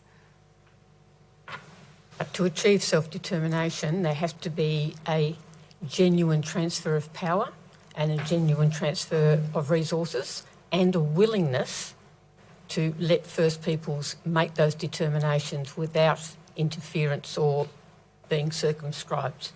And we haven't, Section 18, I think, is all responsibility, no power. Can you explain to us what the path from Section 18, where ACOs are just given responsibility but no power, is to actually a self-determined system? How will we get there? To take the first part of your question, I agree with you, and that's part of the conversation that we've been having with ACOs, and that myself and the Premier have been quite clear with ACOs. You tell us what you need in terms of resources, in terms of authorisations, in terms of powers. The amendments that the Statement of Recognition Bill that is currently before the Parliament that would amend Section 18 will have the effect of giving the power to, if passed, will give that power to the ACOs to be able to, not just at the pointy end of when there's a permanent care order, but at the investigation and intake stage as well, be looking at and with the full authorisation to make those decisions. So, yeah, so you need the legislative settings to be right, and we also need the resources and funding, workforce, etc. to also... and the other thing that we've heard from ACOs as well is that funding needs to be flexible and the solutions need to be place-based, but it's not the same answer everywhere for every organisation in terms of how to achieve that. With respect, Minister, we've heard repeatedly that the system at the moment is almost, perhaps I'm overstating, but fatally flawed. I'm wondering how you can't just hand over a flawed system to Aboriginal people, even if you give them some power and some resources, and expect them to be able to work from there. And so I guess, I'm just thinking of the statistics that were in the Vago report last year, that sort of, 98% of kinship carers had not had their mandatory 6-week follow-up to see the resources that they needed. So they couldn't, the most poorest people in the state, trying desperately to look after their children, were not being supported by the department to actually do that. So if I was an ACO, I'd be pretty scared of what's coming. How can we... Yeah, I'm worried about unless you've got to do something to fix the system, It's just handing the responsibility for failure to Aboriginal people. I understand your concern and your worry.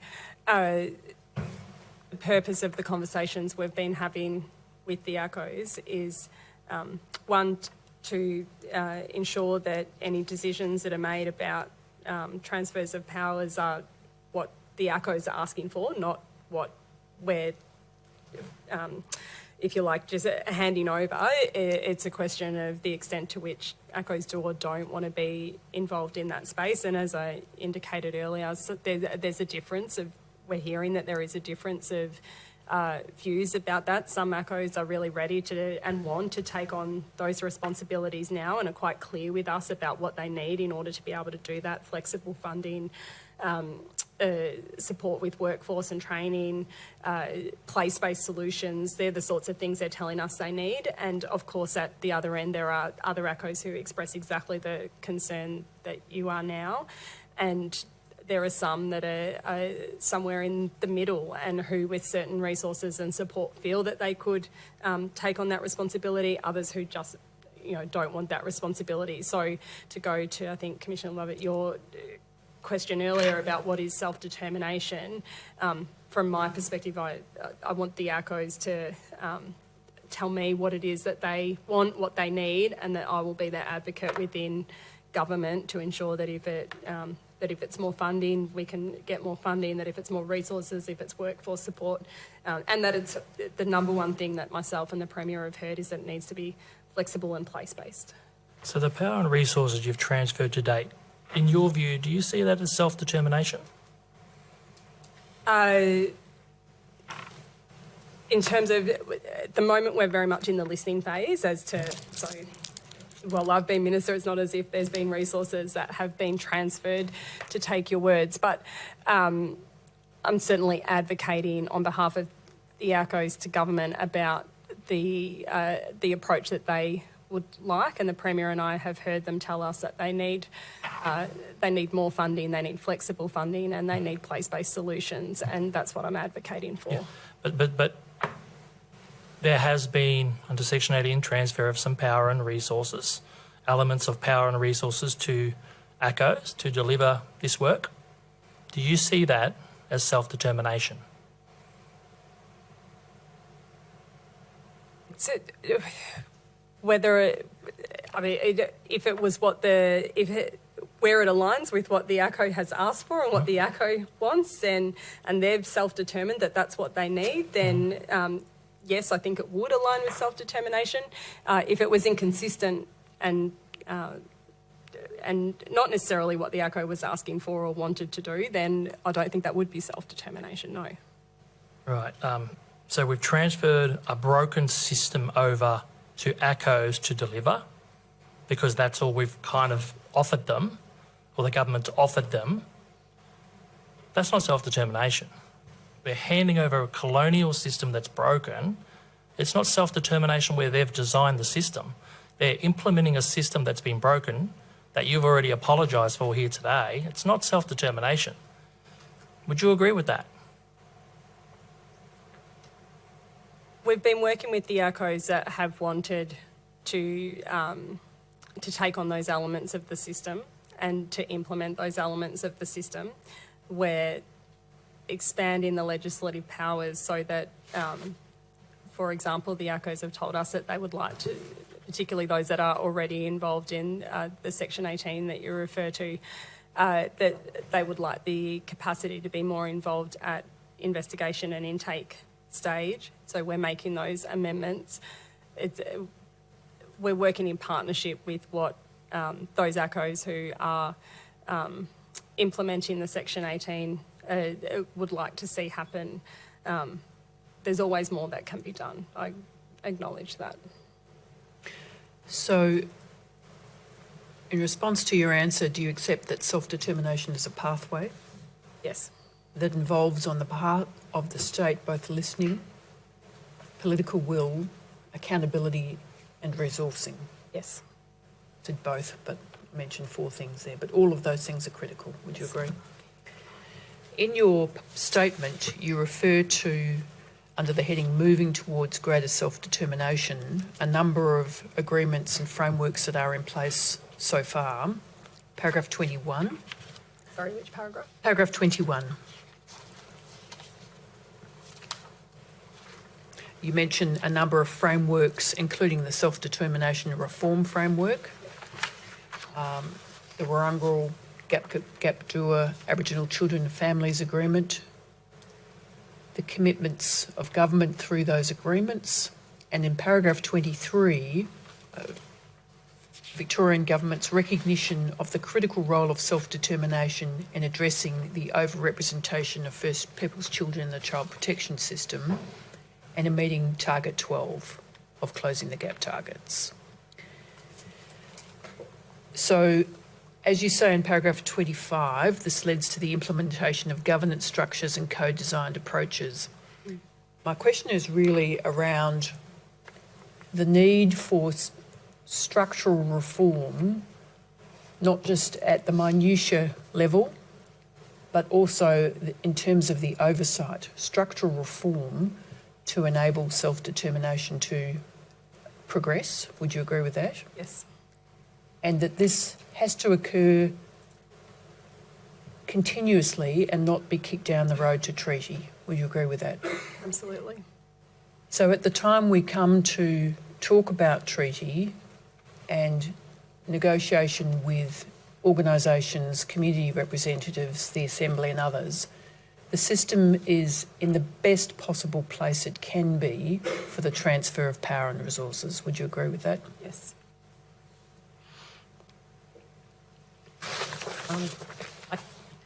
I guess the one thing that's come to me again and again and again as we've is the lack of accountability and the lack of accountability mechanisms built into the system. And so we've looked at framework after framework, strategy after strategy, which proudly proclaim in their thing that under evaluation and monitoring what they're going to do, and yet when we ask departmental officials what has been done, the answer is nothing, that they're still working on it, 3, 5 and longer. So can I ask, whose responsibility is it, the current child protection system, and who is being held accountable for what is happening, and how is that accountability, how is that passed out? So, because I just see a lack of urgency. Will heads roll? Will KPIs be brought in? What will happen to make the department accountable for change? Ultimately, I sit here before you today as the Minister for Child Protection and Families, and so I am accountable as Minister. I'll agree with you that there are, and it's one of the things that has struck me since I took on the portfolio, there are so many reports and so many frameworks and so many different tools for measurement and assessment. And I share your frustration with that. I'm someone who likes to get things done rather than see the production of more and more documents all of the time. That's not to say there's not a place for it, because it is important that we have risk assessment tools and that we have policies and procedures and manuals and accountability frameworks. It is something that I'm committed to ensuring that we put in place mechanisms to make sure that we, as we look at the ways in which, and we talk to communities about the way in which we can improve the system, that we come up with real, meaningful, achievable metrics, and rather than just another series of framework documents. So I think as we consider the ways in which to reform the system, it's really important that we're putting in place achievable metrics. And that those metrics be publicly and transparently reported against? Absolutely, yep. And we have done some of that through things like the VAF, through the KPIs at the Children's Forum. But as you've correctly identified, we're doing it in lots of different places and across government at lots of different levels. But all of the frameworks and are not leading to, obviously, we have, as we explored at the beginning of this session, shameful rates of overrepresentation and perhaps some of the frameworks are at the expense of actually getting things done on the ground. Look, and I did ask Mr Andratas in his first appearance who had KPIs built into the executive level. There's a lot of them. KPIs for ensuring that the number and proportion of First Peoples children in the child protection system goes down, that cultural plans are both done and that are quality and that they're monitored. And his answer was that there were no KPIs. And when I asked why, his answer, and I am paraphrasing him, and I don't want to put words in his mouth, but was basically that if they had that, then some executives might game the system to make it look like they had successful outcomes when they didn't. I was a bit shocked by that answer. I would have thought that executives within the department would have KPIs built in where they would be responsible and held accountable for making sure that changes in areas of their portfolio actually happened. Ultimately, the accountability sits with the government. It sits with me as minister. It sits with whole of government. Many of the issues that I'm sure we'll continue to talk about today are whole of government issues, and they're issues that require a whole of government approach across multiple portfolios, from education and health to the specific ones that I hold. Our budgets have accountability measures within them. Certainly in terms of expenditure, we have accountability measures within them. So ultimately the government will be held accountable for whether or not we achieve those metrics. We've heard a lot about funding, but at the end of the day, this is children's lives and families' lives. So it gets a bit much when we're sitting here and we're saying we don't have funds for this, we don't have funds for that. We've got a report that we've put out for this and a framework for that, but nothing's working and the rate's going up. Can I ask you what would be the 3 things right now as Minister that you're working on that would change the overrepresentation of Aboriginal children in out-of-home care? I think the first one is early intervention, and I know that's been something that the Commission has considered across multiple witnesses, but the earlier we can provide meaningful assistance to families and to the whole of the family, then those early intervention services will hopefully assist the family to get the support that they need at that early stage and prevent a trajectory into the what referred to as the system.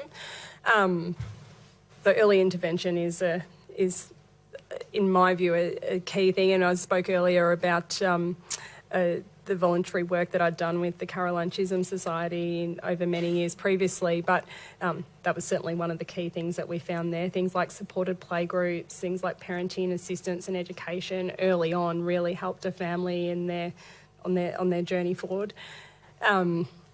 Diversion, making sure that families that we provide the services that even once a family comes into contact with the child protection system, that contact with the system is about assisting them to get the support and services that they need to ensure that they're not on a trajectory that sees them go deeper and further into the care system.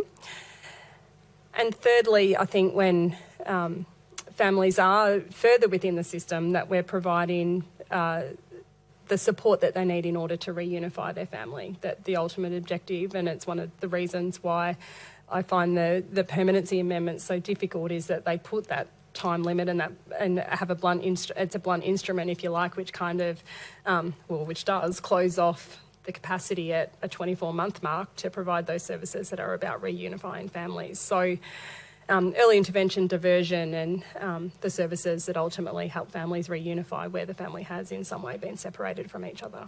Thank you for that. But just on the permanency, has that review started that we were talking about before? No, I've asked the department to do it, and it relatively recently, and that will get underway. So. Okay. And as I indicated to Commissioner Bell, I'm more than happy to take the feedback from the Commission in relation to that as well. Thank you. We've heard, Minister, that no one from witnesses, particularly this different representative that was nominated. Nobody's accountable for child protection.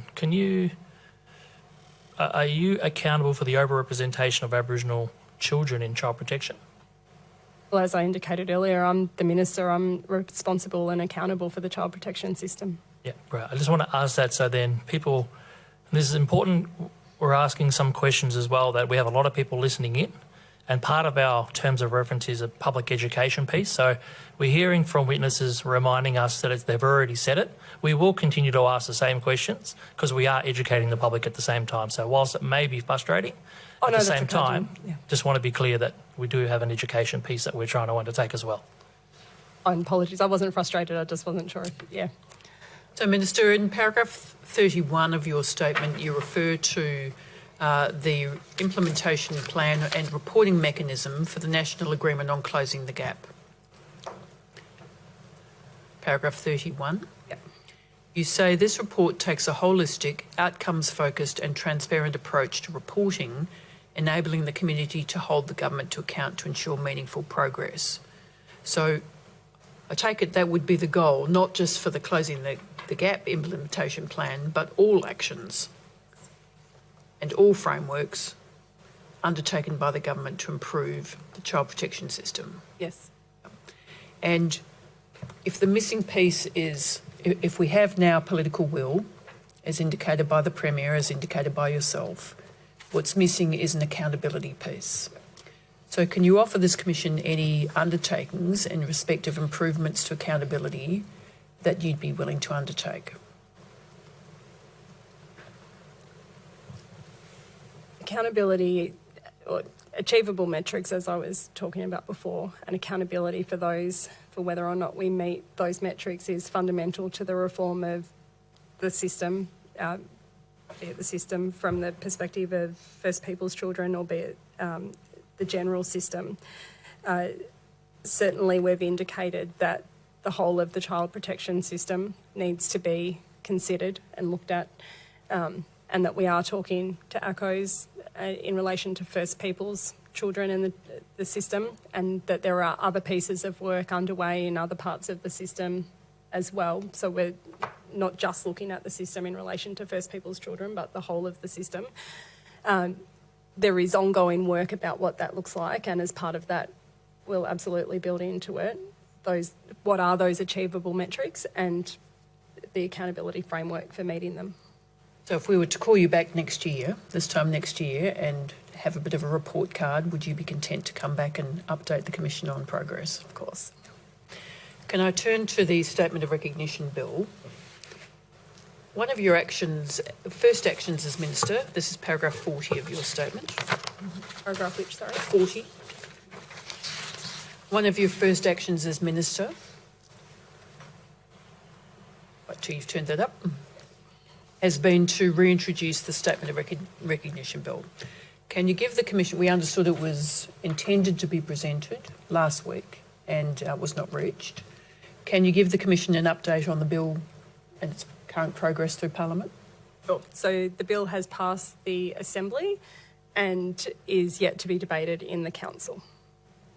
And will that come back on the Council agenda at the post-budget first possible opportunity? It remains on the notice paper currently, and so we'll at some point in the very near future, I can't give the Commission an exact week, but at some point in the near future will be debated by the Council, and hopefully will receive the support of the Council. There were some criticisms that the Commission has heard about the lack of consultation or the brevity of that consultation with certain groups in relation to the bill. Will there be time to go back to those specific groups for consultation, or is the legislation locked in now? The consultation occurred at the stage of the development of the bill. So the Statement of Recognition Bill was first introduced in the previous Parliament before the Parliament was prorogued last year, and it didn't didn't complete its journey, and it was an election commitment of the government to, and the previous Minister, Minister Brooks, made this commitment at the Aboriginal Children's Forum that the bill would be brought back to the Parliament as soon as possible in the new year. With that in mind, the consultation to bring it the process of bringing it back relied on the consultation that had been completed when the first bill had been developed.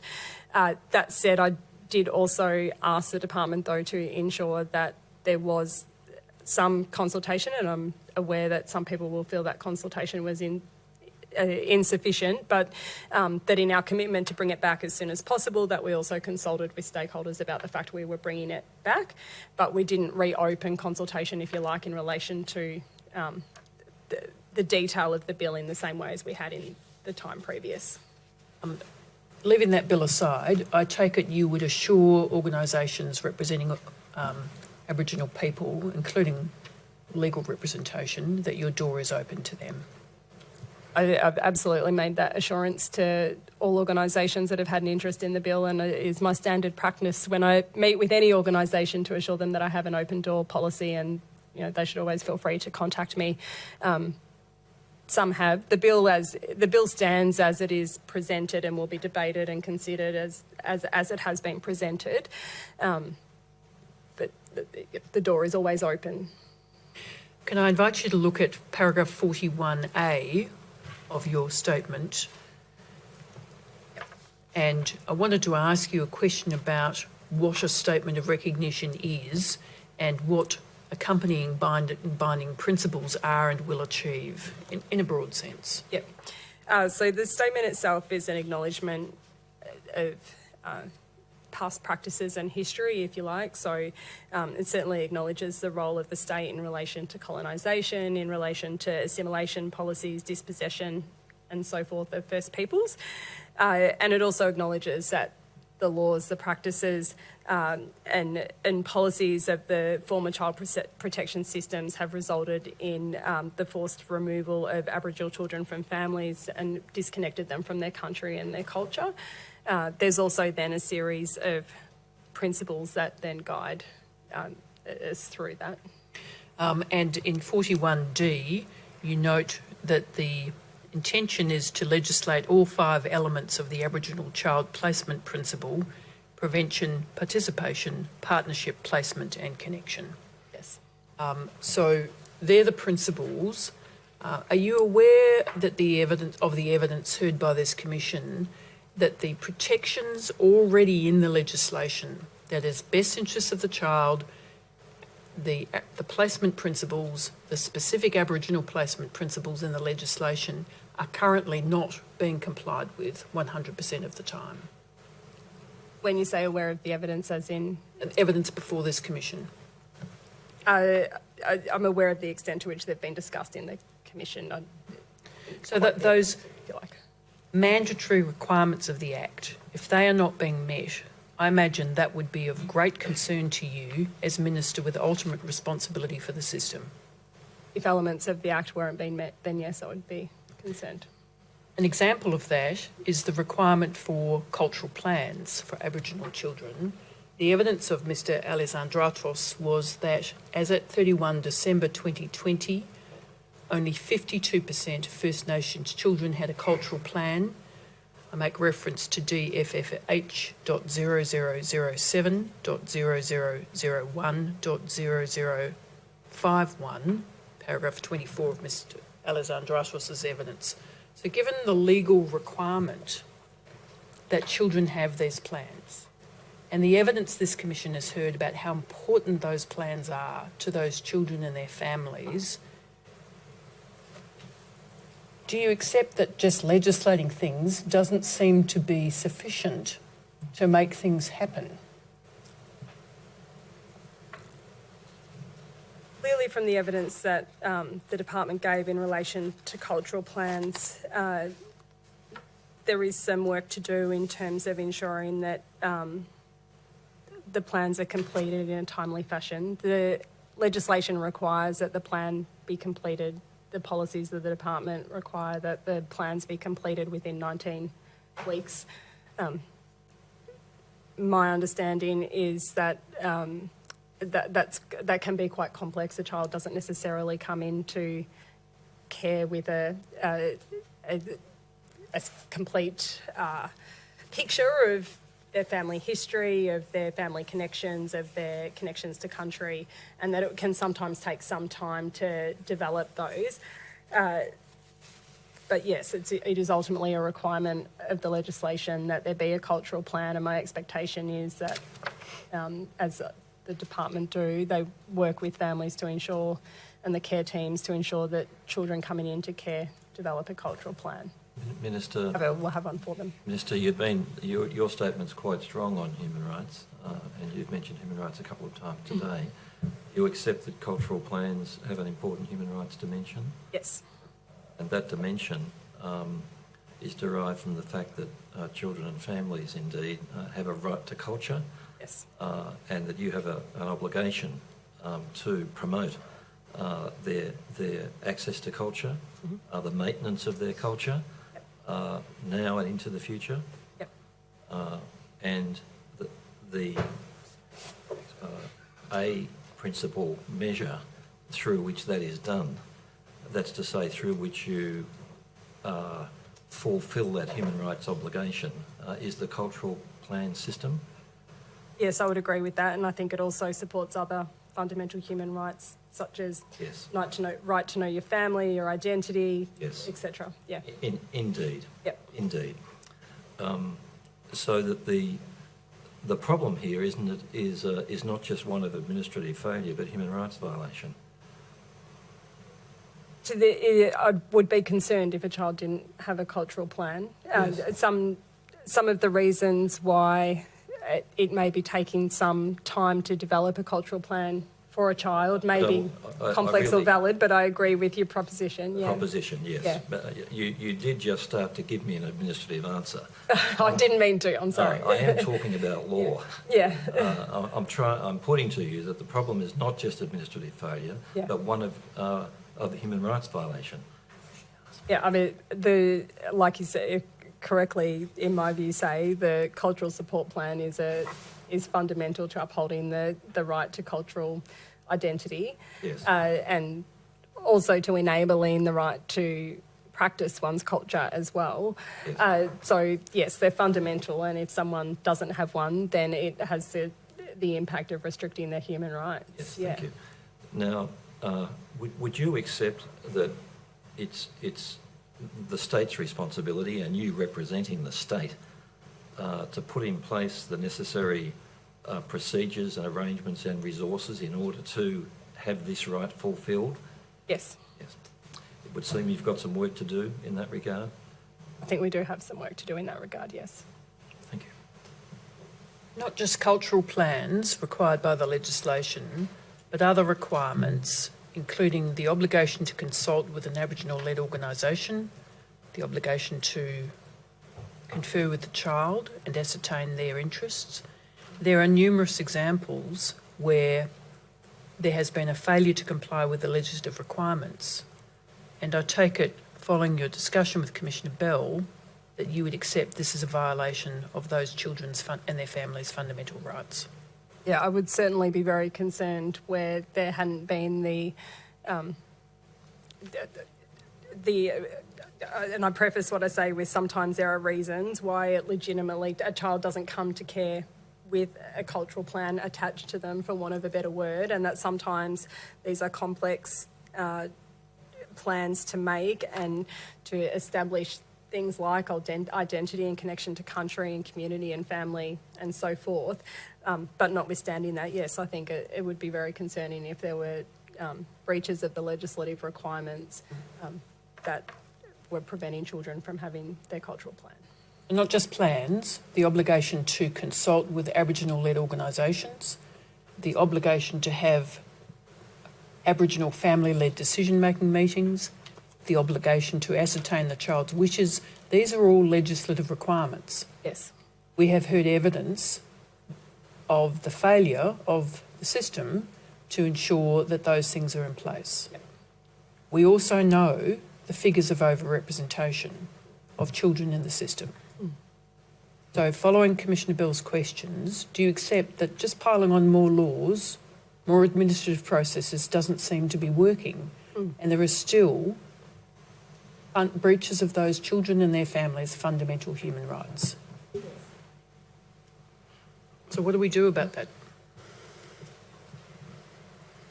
Like you said, I think there's some work that needs to be done in terms of ensuring that we have processes in place to make sure that the legislative requirements are being fulfilled, and whether it's from consultation with families through to the the building of the cultural plan, there is clearly work that needs to happen in relation to that. I've just noticed the time. Could I just check that the commissioners and the minister are happy to press on? I wouldn't mind a comfort break if that's okay. Oh yes, 5-minute break. Deputy Chair, could we take a short break? Yep.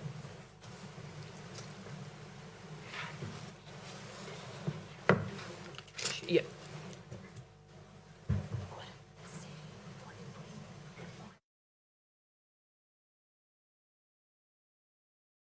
Chair. Minister, I want to turn to the topic of risk assessment for removal of children, and there's been a considerable body of evidence from Mr Alessandratos and others about the way these risk assessment tools work in practice. The Commission has considered evidence about the risk assessment tools, the guidelines, the safer guidelines or principles around how those are applied, and the MARAM tools that are actually in place. And can I just summarise, evidence over that period of time suggests that the risk assessment tool on the risk side factors in many factors that have Aboriginal people start already behind in terms of the marking of risk, namely intergenerational trauma, contact with police and trauma. On the other side of the equation, there is no recognition of the harm that is caused by the state by removal, and those harms are well documented and well recognised. Nor is there a recognition in terms of protective factors and controls of the importance of culture, family and community. So that's a broad explanation of a broad summary of the evidence we've heard. This suggests, does it not, that those risk assessment tools which are fundamental to child protection practitioners exercising a discretion to recommend removal of a child must be reviewed. I would agree that the tools need to be reviewed. I would say that child protection workers are making very complex decisions on a day-to-day basis, and they're always, in the same way that we talk about the permanency amendments being a blunt instrument, we also don't want another blunt instrument. We don't want any blunt instruments really at any point in the system. We want to be able to apply discretion and address those complexities that exist. But yes, absolutely, I think we need to ensure that the tools, the risk assessment models that workers are using to make these decisions give due weight to the protective factors as well as risk factors, and that they absolutely include culture and family and identity and connection to country and all of those things. And indeed, if we're to go to some of the earlier conversations we've had about upholding human rights, then it's also fundamental that those things are included in the assessment so that there's a real, the discretion is being applied to a real weighing of the balance of rights in terms of the risks as well.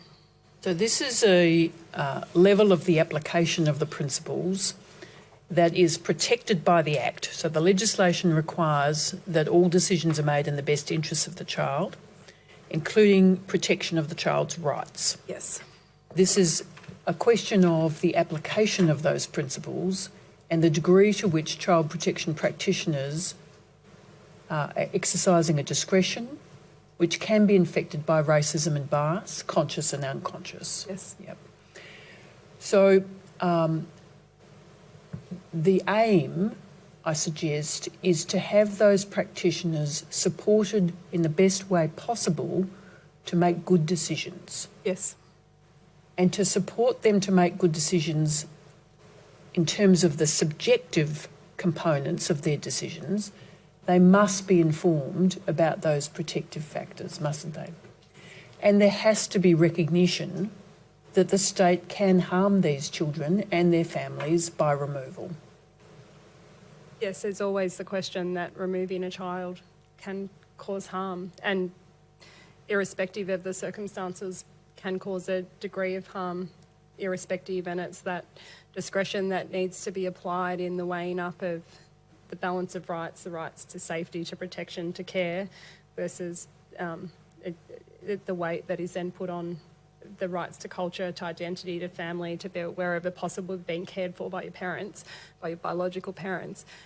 So, yes, the tools that assist child protection workers to make those decisions and to apply that level of discretion need to ensure that we need to ensure that they're adequate. They need to be reviewed, as you suggest, for that adequacy. And not just the decisions they're making, but the reports they are providing to the court to assist the court to reach the correct decisions have to reflect those components, I would suggest.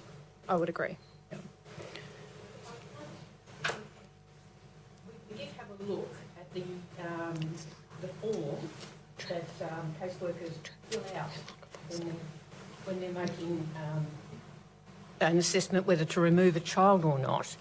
And I was quite struck by the fact that actually there wasn't anything on that form to indicate all those First Peoples specific parts of the legislation and to draw the caseworkers to that. There was a vague reference to culture, but it wasn't anybody's culture. I mean, everybody's got culture, so it wasn't necessarily First Peoples. So I was stunned that given what we've got, that the new forms that they're completing still don't ask them to specifically think about the First Peoples specifics relevant to when they're making a decision. So I would think that there seemed to be an absence, as if somebody had forgotten that Victoria has a First Peoples population. I obviously agree that they need to be reviewed. I believe, without seeing the form that you're referring to, is that it was a generalist form. Yeah. That's the problem. Yeah. Yeah. And often a child protection worker isn't necessarily going to know at the point at which they're meeting a child or come into contact with a child whether or not they are First People. That's part of what needs to be established. But yes, I completely take your point, and the forms need to be reviewed to address those issues. And if they only find out the child's they can't retrofit once they've already completed that form and possibly made recommendations. Yeah, no, I understand where you're coming from, and I hear the criticism. Minister, could I just ask you, have you been online to have a look and navigate the Child Protection Manual? Child Protection Manual is a constant topic of conversation in my office. It is a very cumbersome document. I have been I've looked in parts of it. I haven't read the tome from top to bottom, but I have been online and seen it, yeah. So going through, I guess, from my understanding for this commission, if I was a child protection worker, it's terrible. I mean, that's all I can say, because you're going back and forwards and here, and if it's an Aboriginal child, then you click something else open, and then it's very hard to navigate. And if, of course, then you've got, is it an Aboriginal child? Yes, you've got to go over here, and then you've got to come back here. I personally, as a qualified social worker, could not navigate that. So I think that needs to be reviewed in the way, the form it is, because it's so hard to navigate. I hear what you're saying, and I did it myself last night. Yep. Yeah. Yep.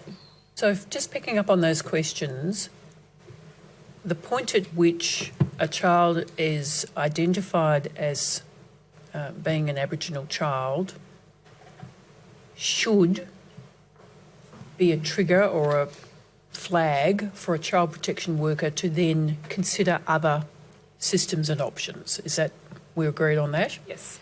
And would you agree that there needs to be an improvement to the MARAM assessment tools generally to make sure that direction is in there at the moment of identification? Yes, generally speaking. Obviously, the Marim framework is the responsibility of the Minister for Family Violence. But to the extent that it relates to us and the SAFER framework, then yes, I think that's right. I'm just trying to find the name of that tool that the Commissioners looked at within the Safer Child Work. The safer? Yeah, safer. Yes, within Safer. Safer's the volume, but these were the risk assessment tools. And I took Mr. No. Anyway, I'll come back to that if needs be. I just wanted to find the reference. The Safer Risk Assessment Snapshot, I think, is the thing we're talking about. Yep. DFF.0005.0001.0974, just for the transcript. So just staying with that risk assessment tool and this topic generally, it's possible, and from what I understand you were saying to Commissioners, there's a willingness to consider a bespoke system of risk assessment for First Nations children. On the specifics of that, I would have to take advice, but certainly I'm open to what the options are in terms of the way in which these forms can be improved to address exactly the issues that we're talking about, yes. I'm not just talking about the form, I'm talking about the Safer tool itself, the guidelines, and the framework that sits behind that, the Safer framework, and the Child Protection Manual, to ensure that when an Aboriginal child is identified, they use specific bespoke risk assessment tools that pick up the balance of those harm factors, the proper balancing of those, and protective factors. Yes. Yeah, okay. Minister, we are moving towards a self-determining system in the long run, but in the meantime, is the idea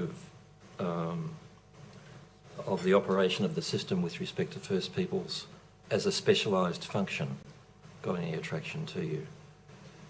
Because at the moment, the functions are being exercised, as I understand it, by general staff who may be sent to a family or address a child as part of their entire work.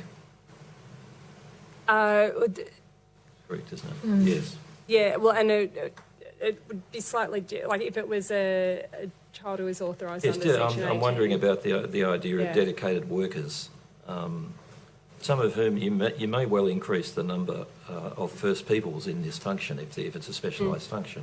I'm just wondering whether that's could be part of the solution. Yeah, I mean, we're open to what you're suggesting as we move, if hopefully, as we said, the Statement of Recognition Bill passes the Parliament, much of that work will be done specifically by ACOs in the first instance anyway, in which case it will be First People primarily who are themselves making people working those, for them. Yes. or people working for them, that's right. Yep.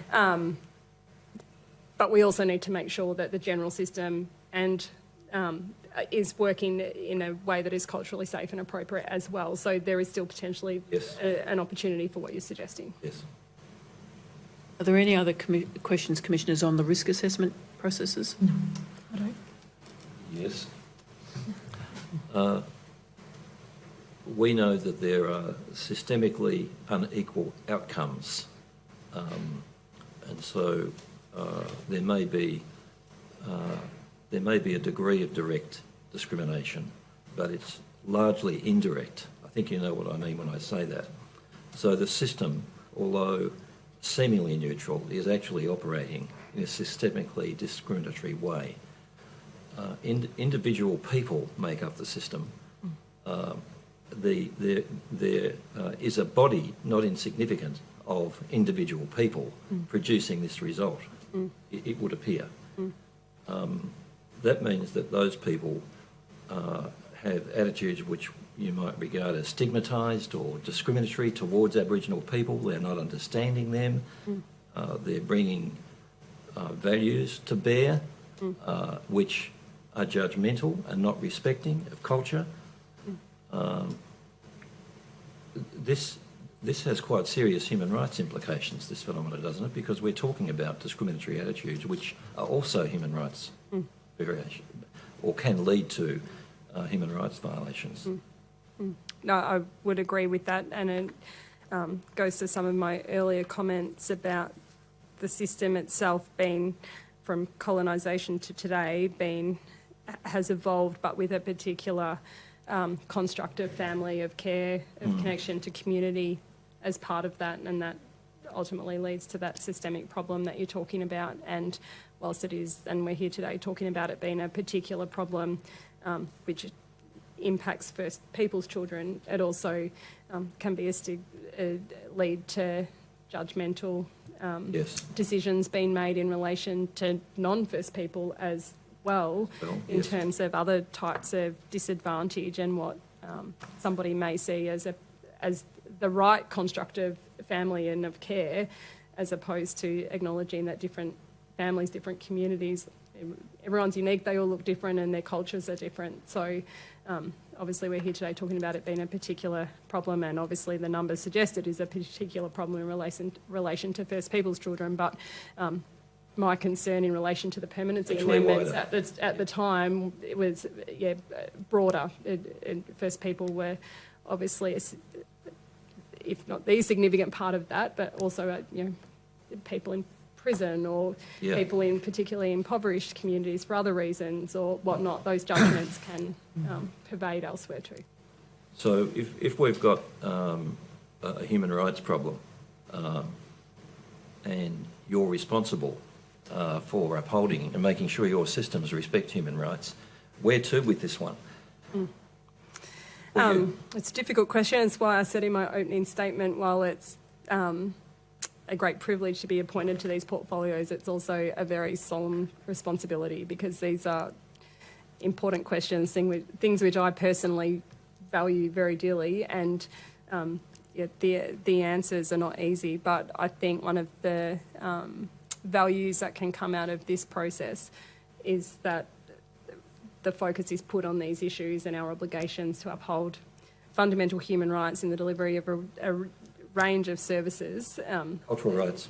Including cultural rights, needs to be better thought out. And can I just say that, yes, there are other groups that are impacted, but Yoorrook is about First Peoples. Yeah, absolutely. And sort of extending it out to include others doesn't sort of dissipate the level of injustice that is accrues to First Peoples. Absolutely, and that's why I said we're particularly here talking about First Peoples children, and also the numbers of overrepresentation suggest that it is particularly a problem for First Peoples children. So I don't mean to in any way take away from that. Thank you. They're my questions. So systemic reforms that would benefit First Nations children and their families may have a flow-on effect to benefit the whole of the community. Yes.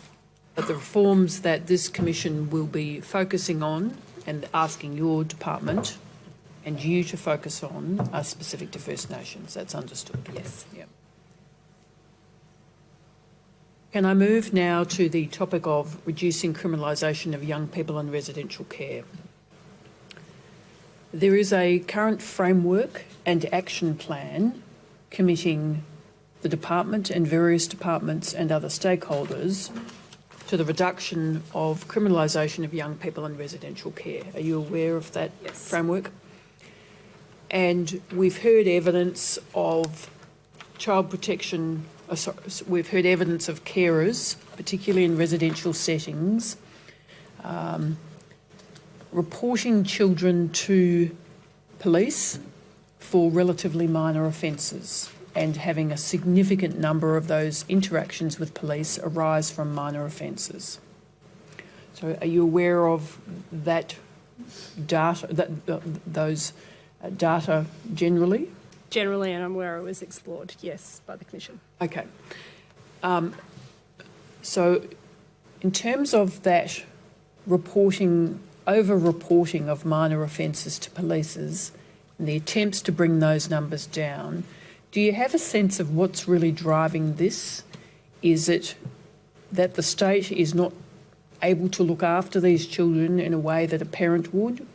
Is it that those in charge of residential care facilities don't have other options available to them or are not sympathetic to the needs of the child and why they might be acting out with antisocial behaviour. What are the drivers at the moment, in your view, of criminalisation of young people in these facilities? I mean, to take your point in relation to the children themselves and the staff, by way of example, I recently visited with a number of residential care homes that are within the area I represent of Western Metropolitan Region, and visited and spoke with a number of both young people in those homes as well as with the workers themselves. And certainly everyone that I, both the young people and the workers that I met with, were all inspiring people. It was a pretty amazing experience, if not an exhausting afternoon. But it was definitely a worthwhile experience in terms of being able to speak with those workers about the issues they deal with on a day-to-day basis, and the way in which they care for the kids. I mean, it would be fair to say that I think there probably needs to be more resourcing and support and training for both the workforce and for the young people themselves. And it's certainly an area in which I've been advocating for us to, as a government, provide more therapeutic care. The models of care in residential care differ across the homes, from 4-bedroom homes to 2-bedroom homes, etc. And I think we can do better, and I think we have to do better in that space. We have to provide more therapeutic care for the young people who are living in residential care. That said, in terms of the actual drivers themselves, there's not necessarily the causation. I think that being in care is what amounts to any criminalisation, for want of a better word. But I also think there's sometimes wrongly a stigma attached to the children who are in residential care, which can mean that for neighbours, for authorities, they become of particular interest, which in many respects is, in every respect, is unfair. Can lead to over-reporting. Yes, I think so, yeah. Can I just go back to children in residential care? We really need to go back to the root cause of why they're in residential care. They can't sustain foster care or kinship care. So these workers need to be armed with the proper resources, and these children and young people need to have services that enable them to not act out. I mean, these are our most vulnerable that will, if not intervened, end up in the youth justice, and then up in adult. They're under your care. The state is the parent. We need, once a child's in resi care, it's terrible. I completely agree with you, and it's in addition to the issue of overrepresentation of First Peoples children in care, residential care as a whole has been a particular focus of mine since I was appointed to these portfolios, and I'm advocating very strongly for there to be a more therapeutic model of care applied to all children in residential care for exactly what you're talking about. Therapeutic model's been going around for a long time, or that word. I was going to say the word, yeah. Yeah, if we don't get mental health services or trauma-informed services, professionals in there, this is when it progresses. And we've seen, you know, in my time in those, working in those systems, I've seen some pretty horrible outcomes for our children, and it's just not good enough. We need to somehow figure this out. It's all complex, but we're the adults, so we need to figure this out for those kids. Yeah, I agree. And the word therapeutic, we have a forum, a group that advises me as Minister of Young People who have been in care, including a number of kids in residential care. And they had one of those artists that draws the thoughts that the kids were basically describing therapeutic care, and it was, what is therapeutic care? And it's a big word that we use to describe some pretty basic services, like you suggest, family supports, counselling, But also, like, the sorts of things that were drawn on that picture was the capacity to make their home a home, to hang things on the wall. Like, so, yeah, there were some pretty fundamentally basic things within that diagram that represented what we mean when we use the word therapeutic care. And I've used that diagram to advocate to my colleagues in relation to the sorts of services that we should be providing for young people in residential care. And you're right, there is a stigma. And when they go to school, they can't bring kids back. There's a lot to it. They're our most vulnerable. So I think within the care system, I just wanted to point that out. Yep. And also in the youth justice system, the basic principle should be to protect the rights of the child, recognising that there has been a decision to deprive them of liberty if they're in detention or to control their behaviour if they're under supervision with conditions. Nevertheless, the obligation of the state is to uphold that child's rights to education, to access to family and their other needs. Would you agree? Yes.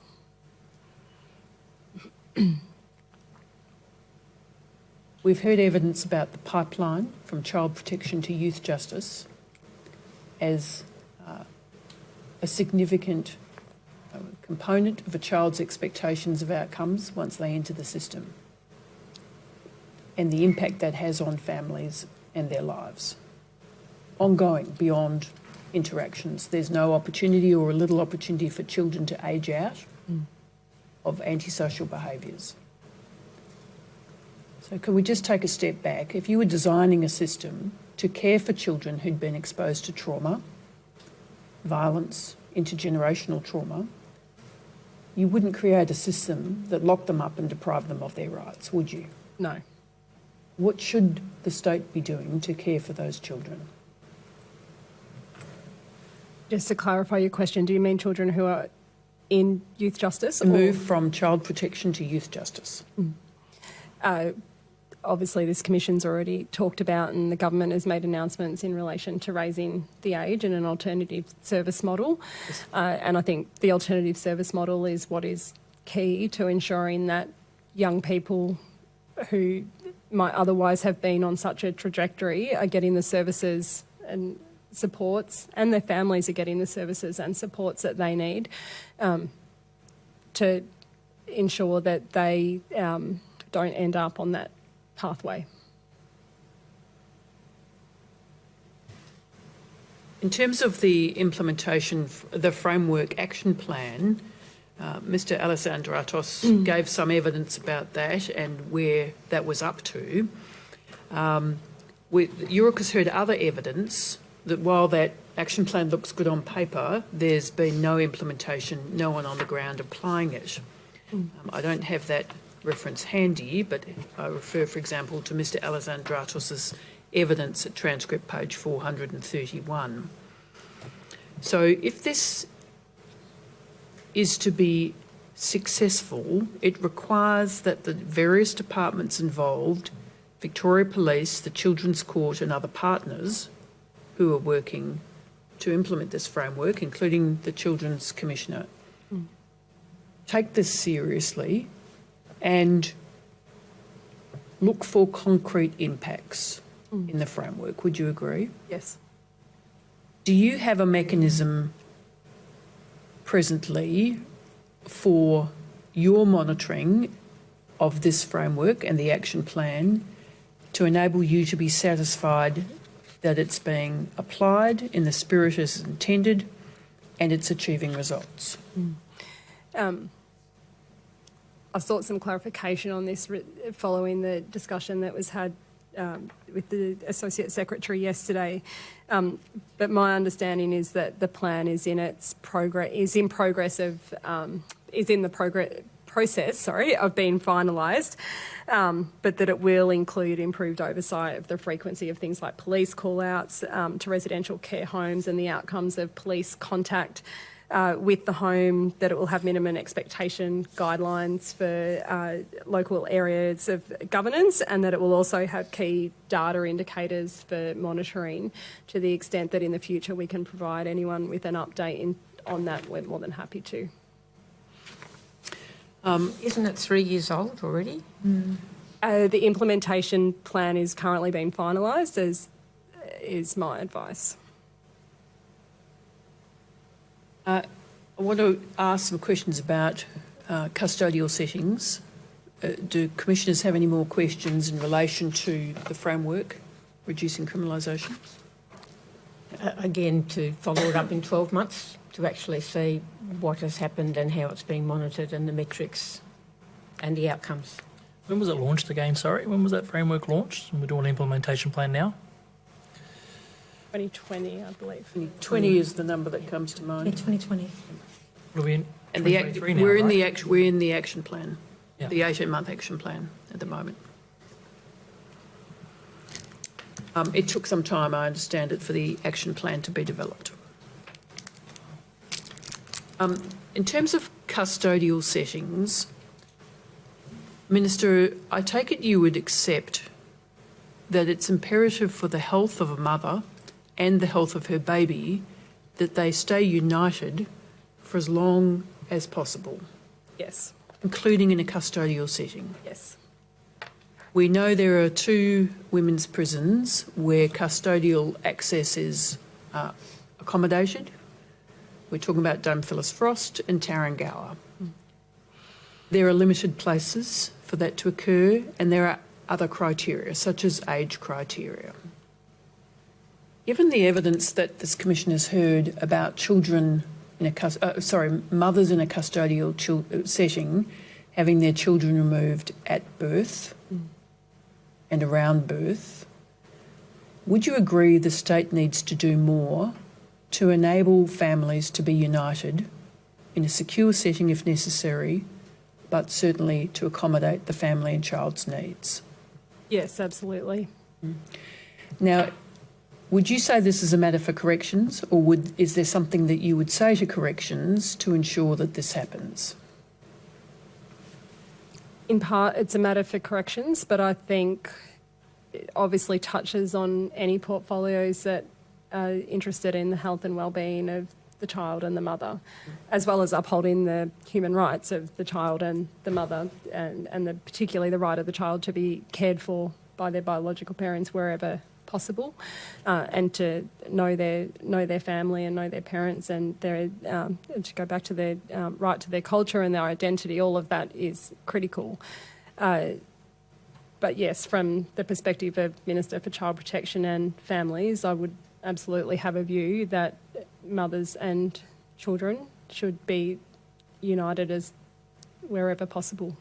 And not just mothers, who are of course so vital, but also fathers. Absolutely.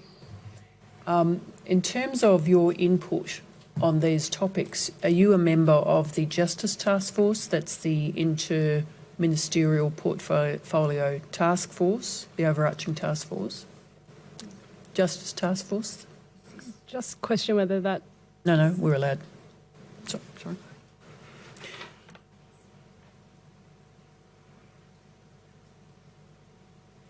Yep. Some anxiety along the table. The Justice Reform Task Force. I'm not a standing member, but I have an invitation for matters that are relevant to my portfolios. And that is supported by an interdepartmental senior officials meeting or working group.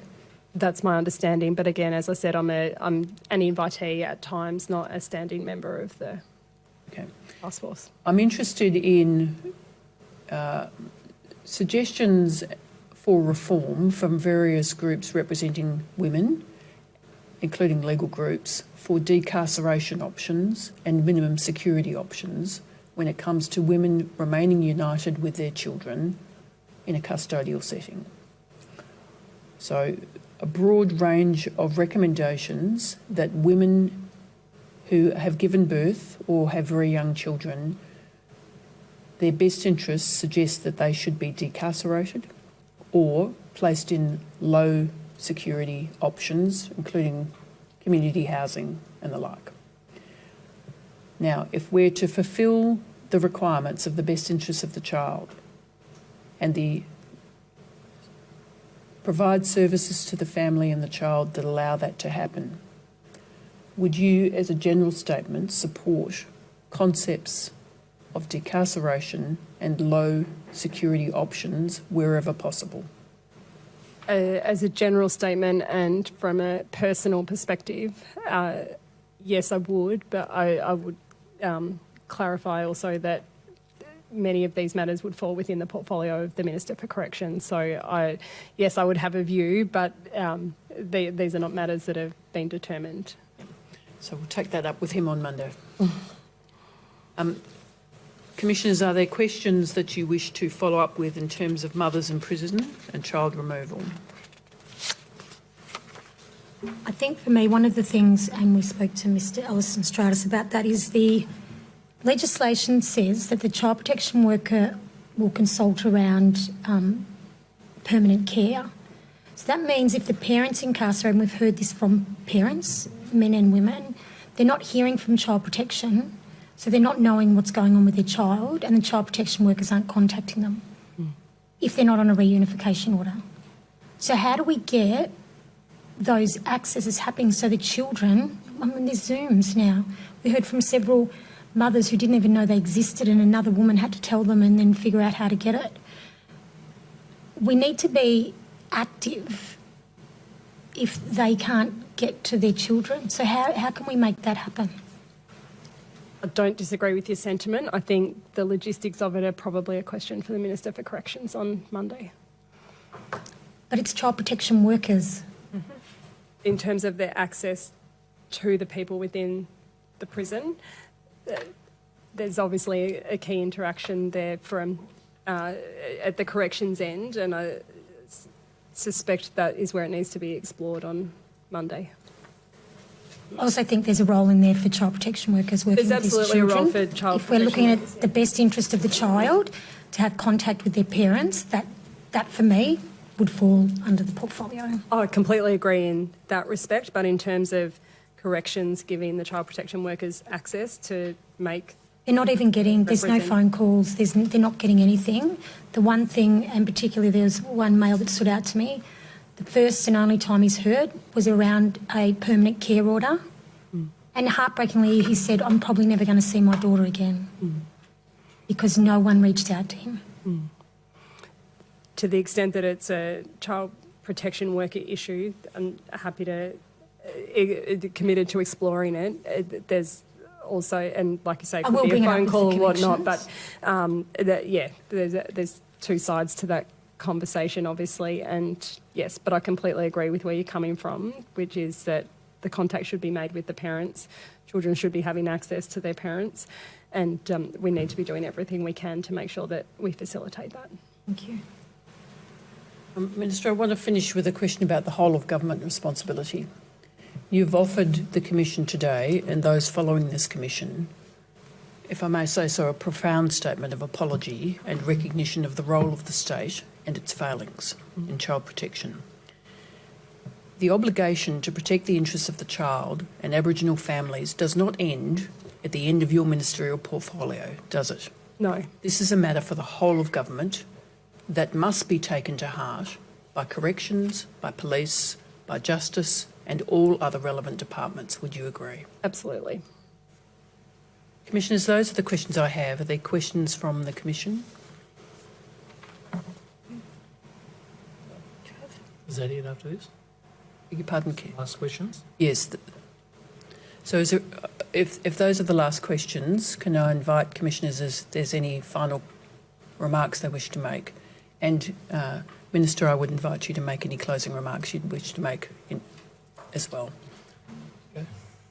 I just really wanted to draw your attention to something that's been raised repeatedly, which is the lack of cultural competence amongst staff in the department, which goes to those systemic racisms, the fact that in the supplementary response to questions, it reports a major non-conformance against criteria 4.4, people maintain and strengthening connection to their Aboriginal Torres Strait Islander cultural community, which was in August 2021, and the other things we've heard about the very, very short and very small amount of training that staff get in this absolutely critical area. So I'm not going to ask you a question on it. I'm just going to raise it with you as something that what is happening now seems wholly inadequate. And I would also put it to you that it's not just the responsibility of your department, that maybe you need to look at how universities are training the staff that you're bringing into your organisation to make sure that they have the skills on board before they get there? I've followed that evidence in the Commission, and I've obviously made subsequent inquiries from what I've heard as well, in addition to what I already knew. It will be a priority to look at those issues. Commissioners. In the treaty context, what power and resource, what thought have you given around the power and resources that could be transferred to community in the child protection system through the treaty process? As a starting point, and we've talked a lot today about the need or the urgency. Both the Premier and myself have made it very clear many of these things are things that need to be worked on now. They can't wait for treaty as such, but they need to be compatible with treaty. So they need to be able to, any changes that are made now need to be consistent with with the direction that treaty might be heading in, and at the very least be in a form that, as is determined through the treaty process and by the First Peoples Assembly, in a way that is appropriate for these matters to, if necessary, be picked up and put into treaty, if you like. And they're conversations that and negotiations that will happen through those processes, but we need to act now to fix some of these issues. We can't wait, but at the same time, the solutions, the reforms need to be consistent with the objectives of treaty. Thanks. You've made a historic apology today, and part of our terms of reference is exploring options around redress and reparations for the ongoing historical injustices that the state has perpetrated against our people. What kind of thoughts have you put in that regard? That would be something that will need to be considered by government. Obviously, an apology is... I'm aware of the significance of the apology, and that's why I wanted to make it, certainly in coming to this forum today on behalf of the government, and the government will consider those sorts of issues as a whole. Have you given any thought yourself to it, though? Insofar as I haven't come up with any solution, if you like. Of course, it's a thought, but it's something that will need to be considered by the government as a whole. Yeah. Sorry, Okay. I was just going to say that we're looking at system reform issues at the moment, but I want to endorse Commissioner Lovett's reference to the bigger question of reparations, which involve several parts. So I wouldn't want the current emphasis upon system reform and critical issues to distract from what will be quite fundamental engagement with that question further down the track. I would just like to say, I guess, one last thing is that an apology without action is not going to cut it. And we would like to see as many of our recommendations, particularly for this area with our overrepresentation of our children, which is heartbreaking and continuing for our community. We'd like to see the action, and it's urgent. And we've heard, and we're still going to hear even after this from evidence continually about what's wrong, and we know the system doesn't work for our people. So we need urgent action. So thank you for coming here today. Thank you. Minister, is there anything you'd like to say in closing? Thank you. Yes, I'd just like to thank the Commission and Council for having me here today. These are, I completely agree, urgent issues, and it's why they can't wait. It's why we have to act on them now. I'm deeply concerned, as we've talked about, to the extent that any that any child's human right would in any way be limited or infringed by the system. That is a fundamental failing and needs to be urgently addressed. In preparation for this hearing, I was rereading the Uluru Statement, and I was particularly struck by the line in it that said, when we have power over our own destiny, our children will flourish, they will walk in two worlds, and their culture will be gift to their country.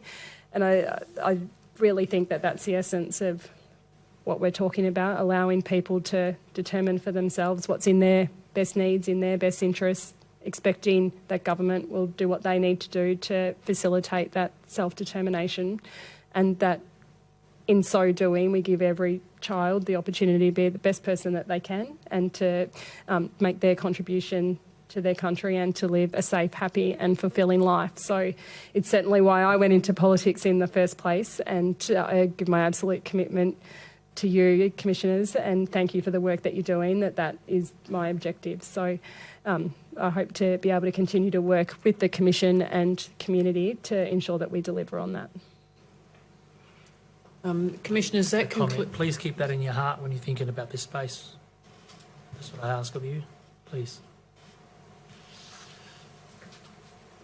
Commissioners, that concludes the evidence of Minister Blandthorn.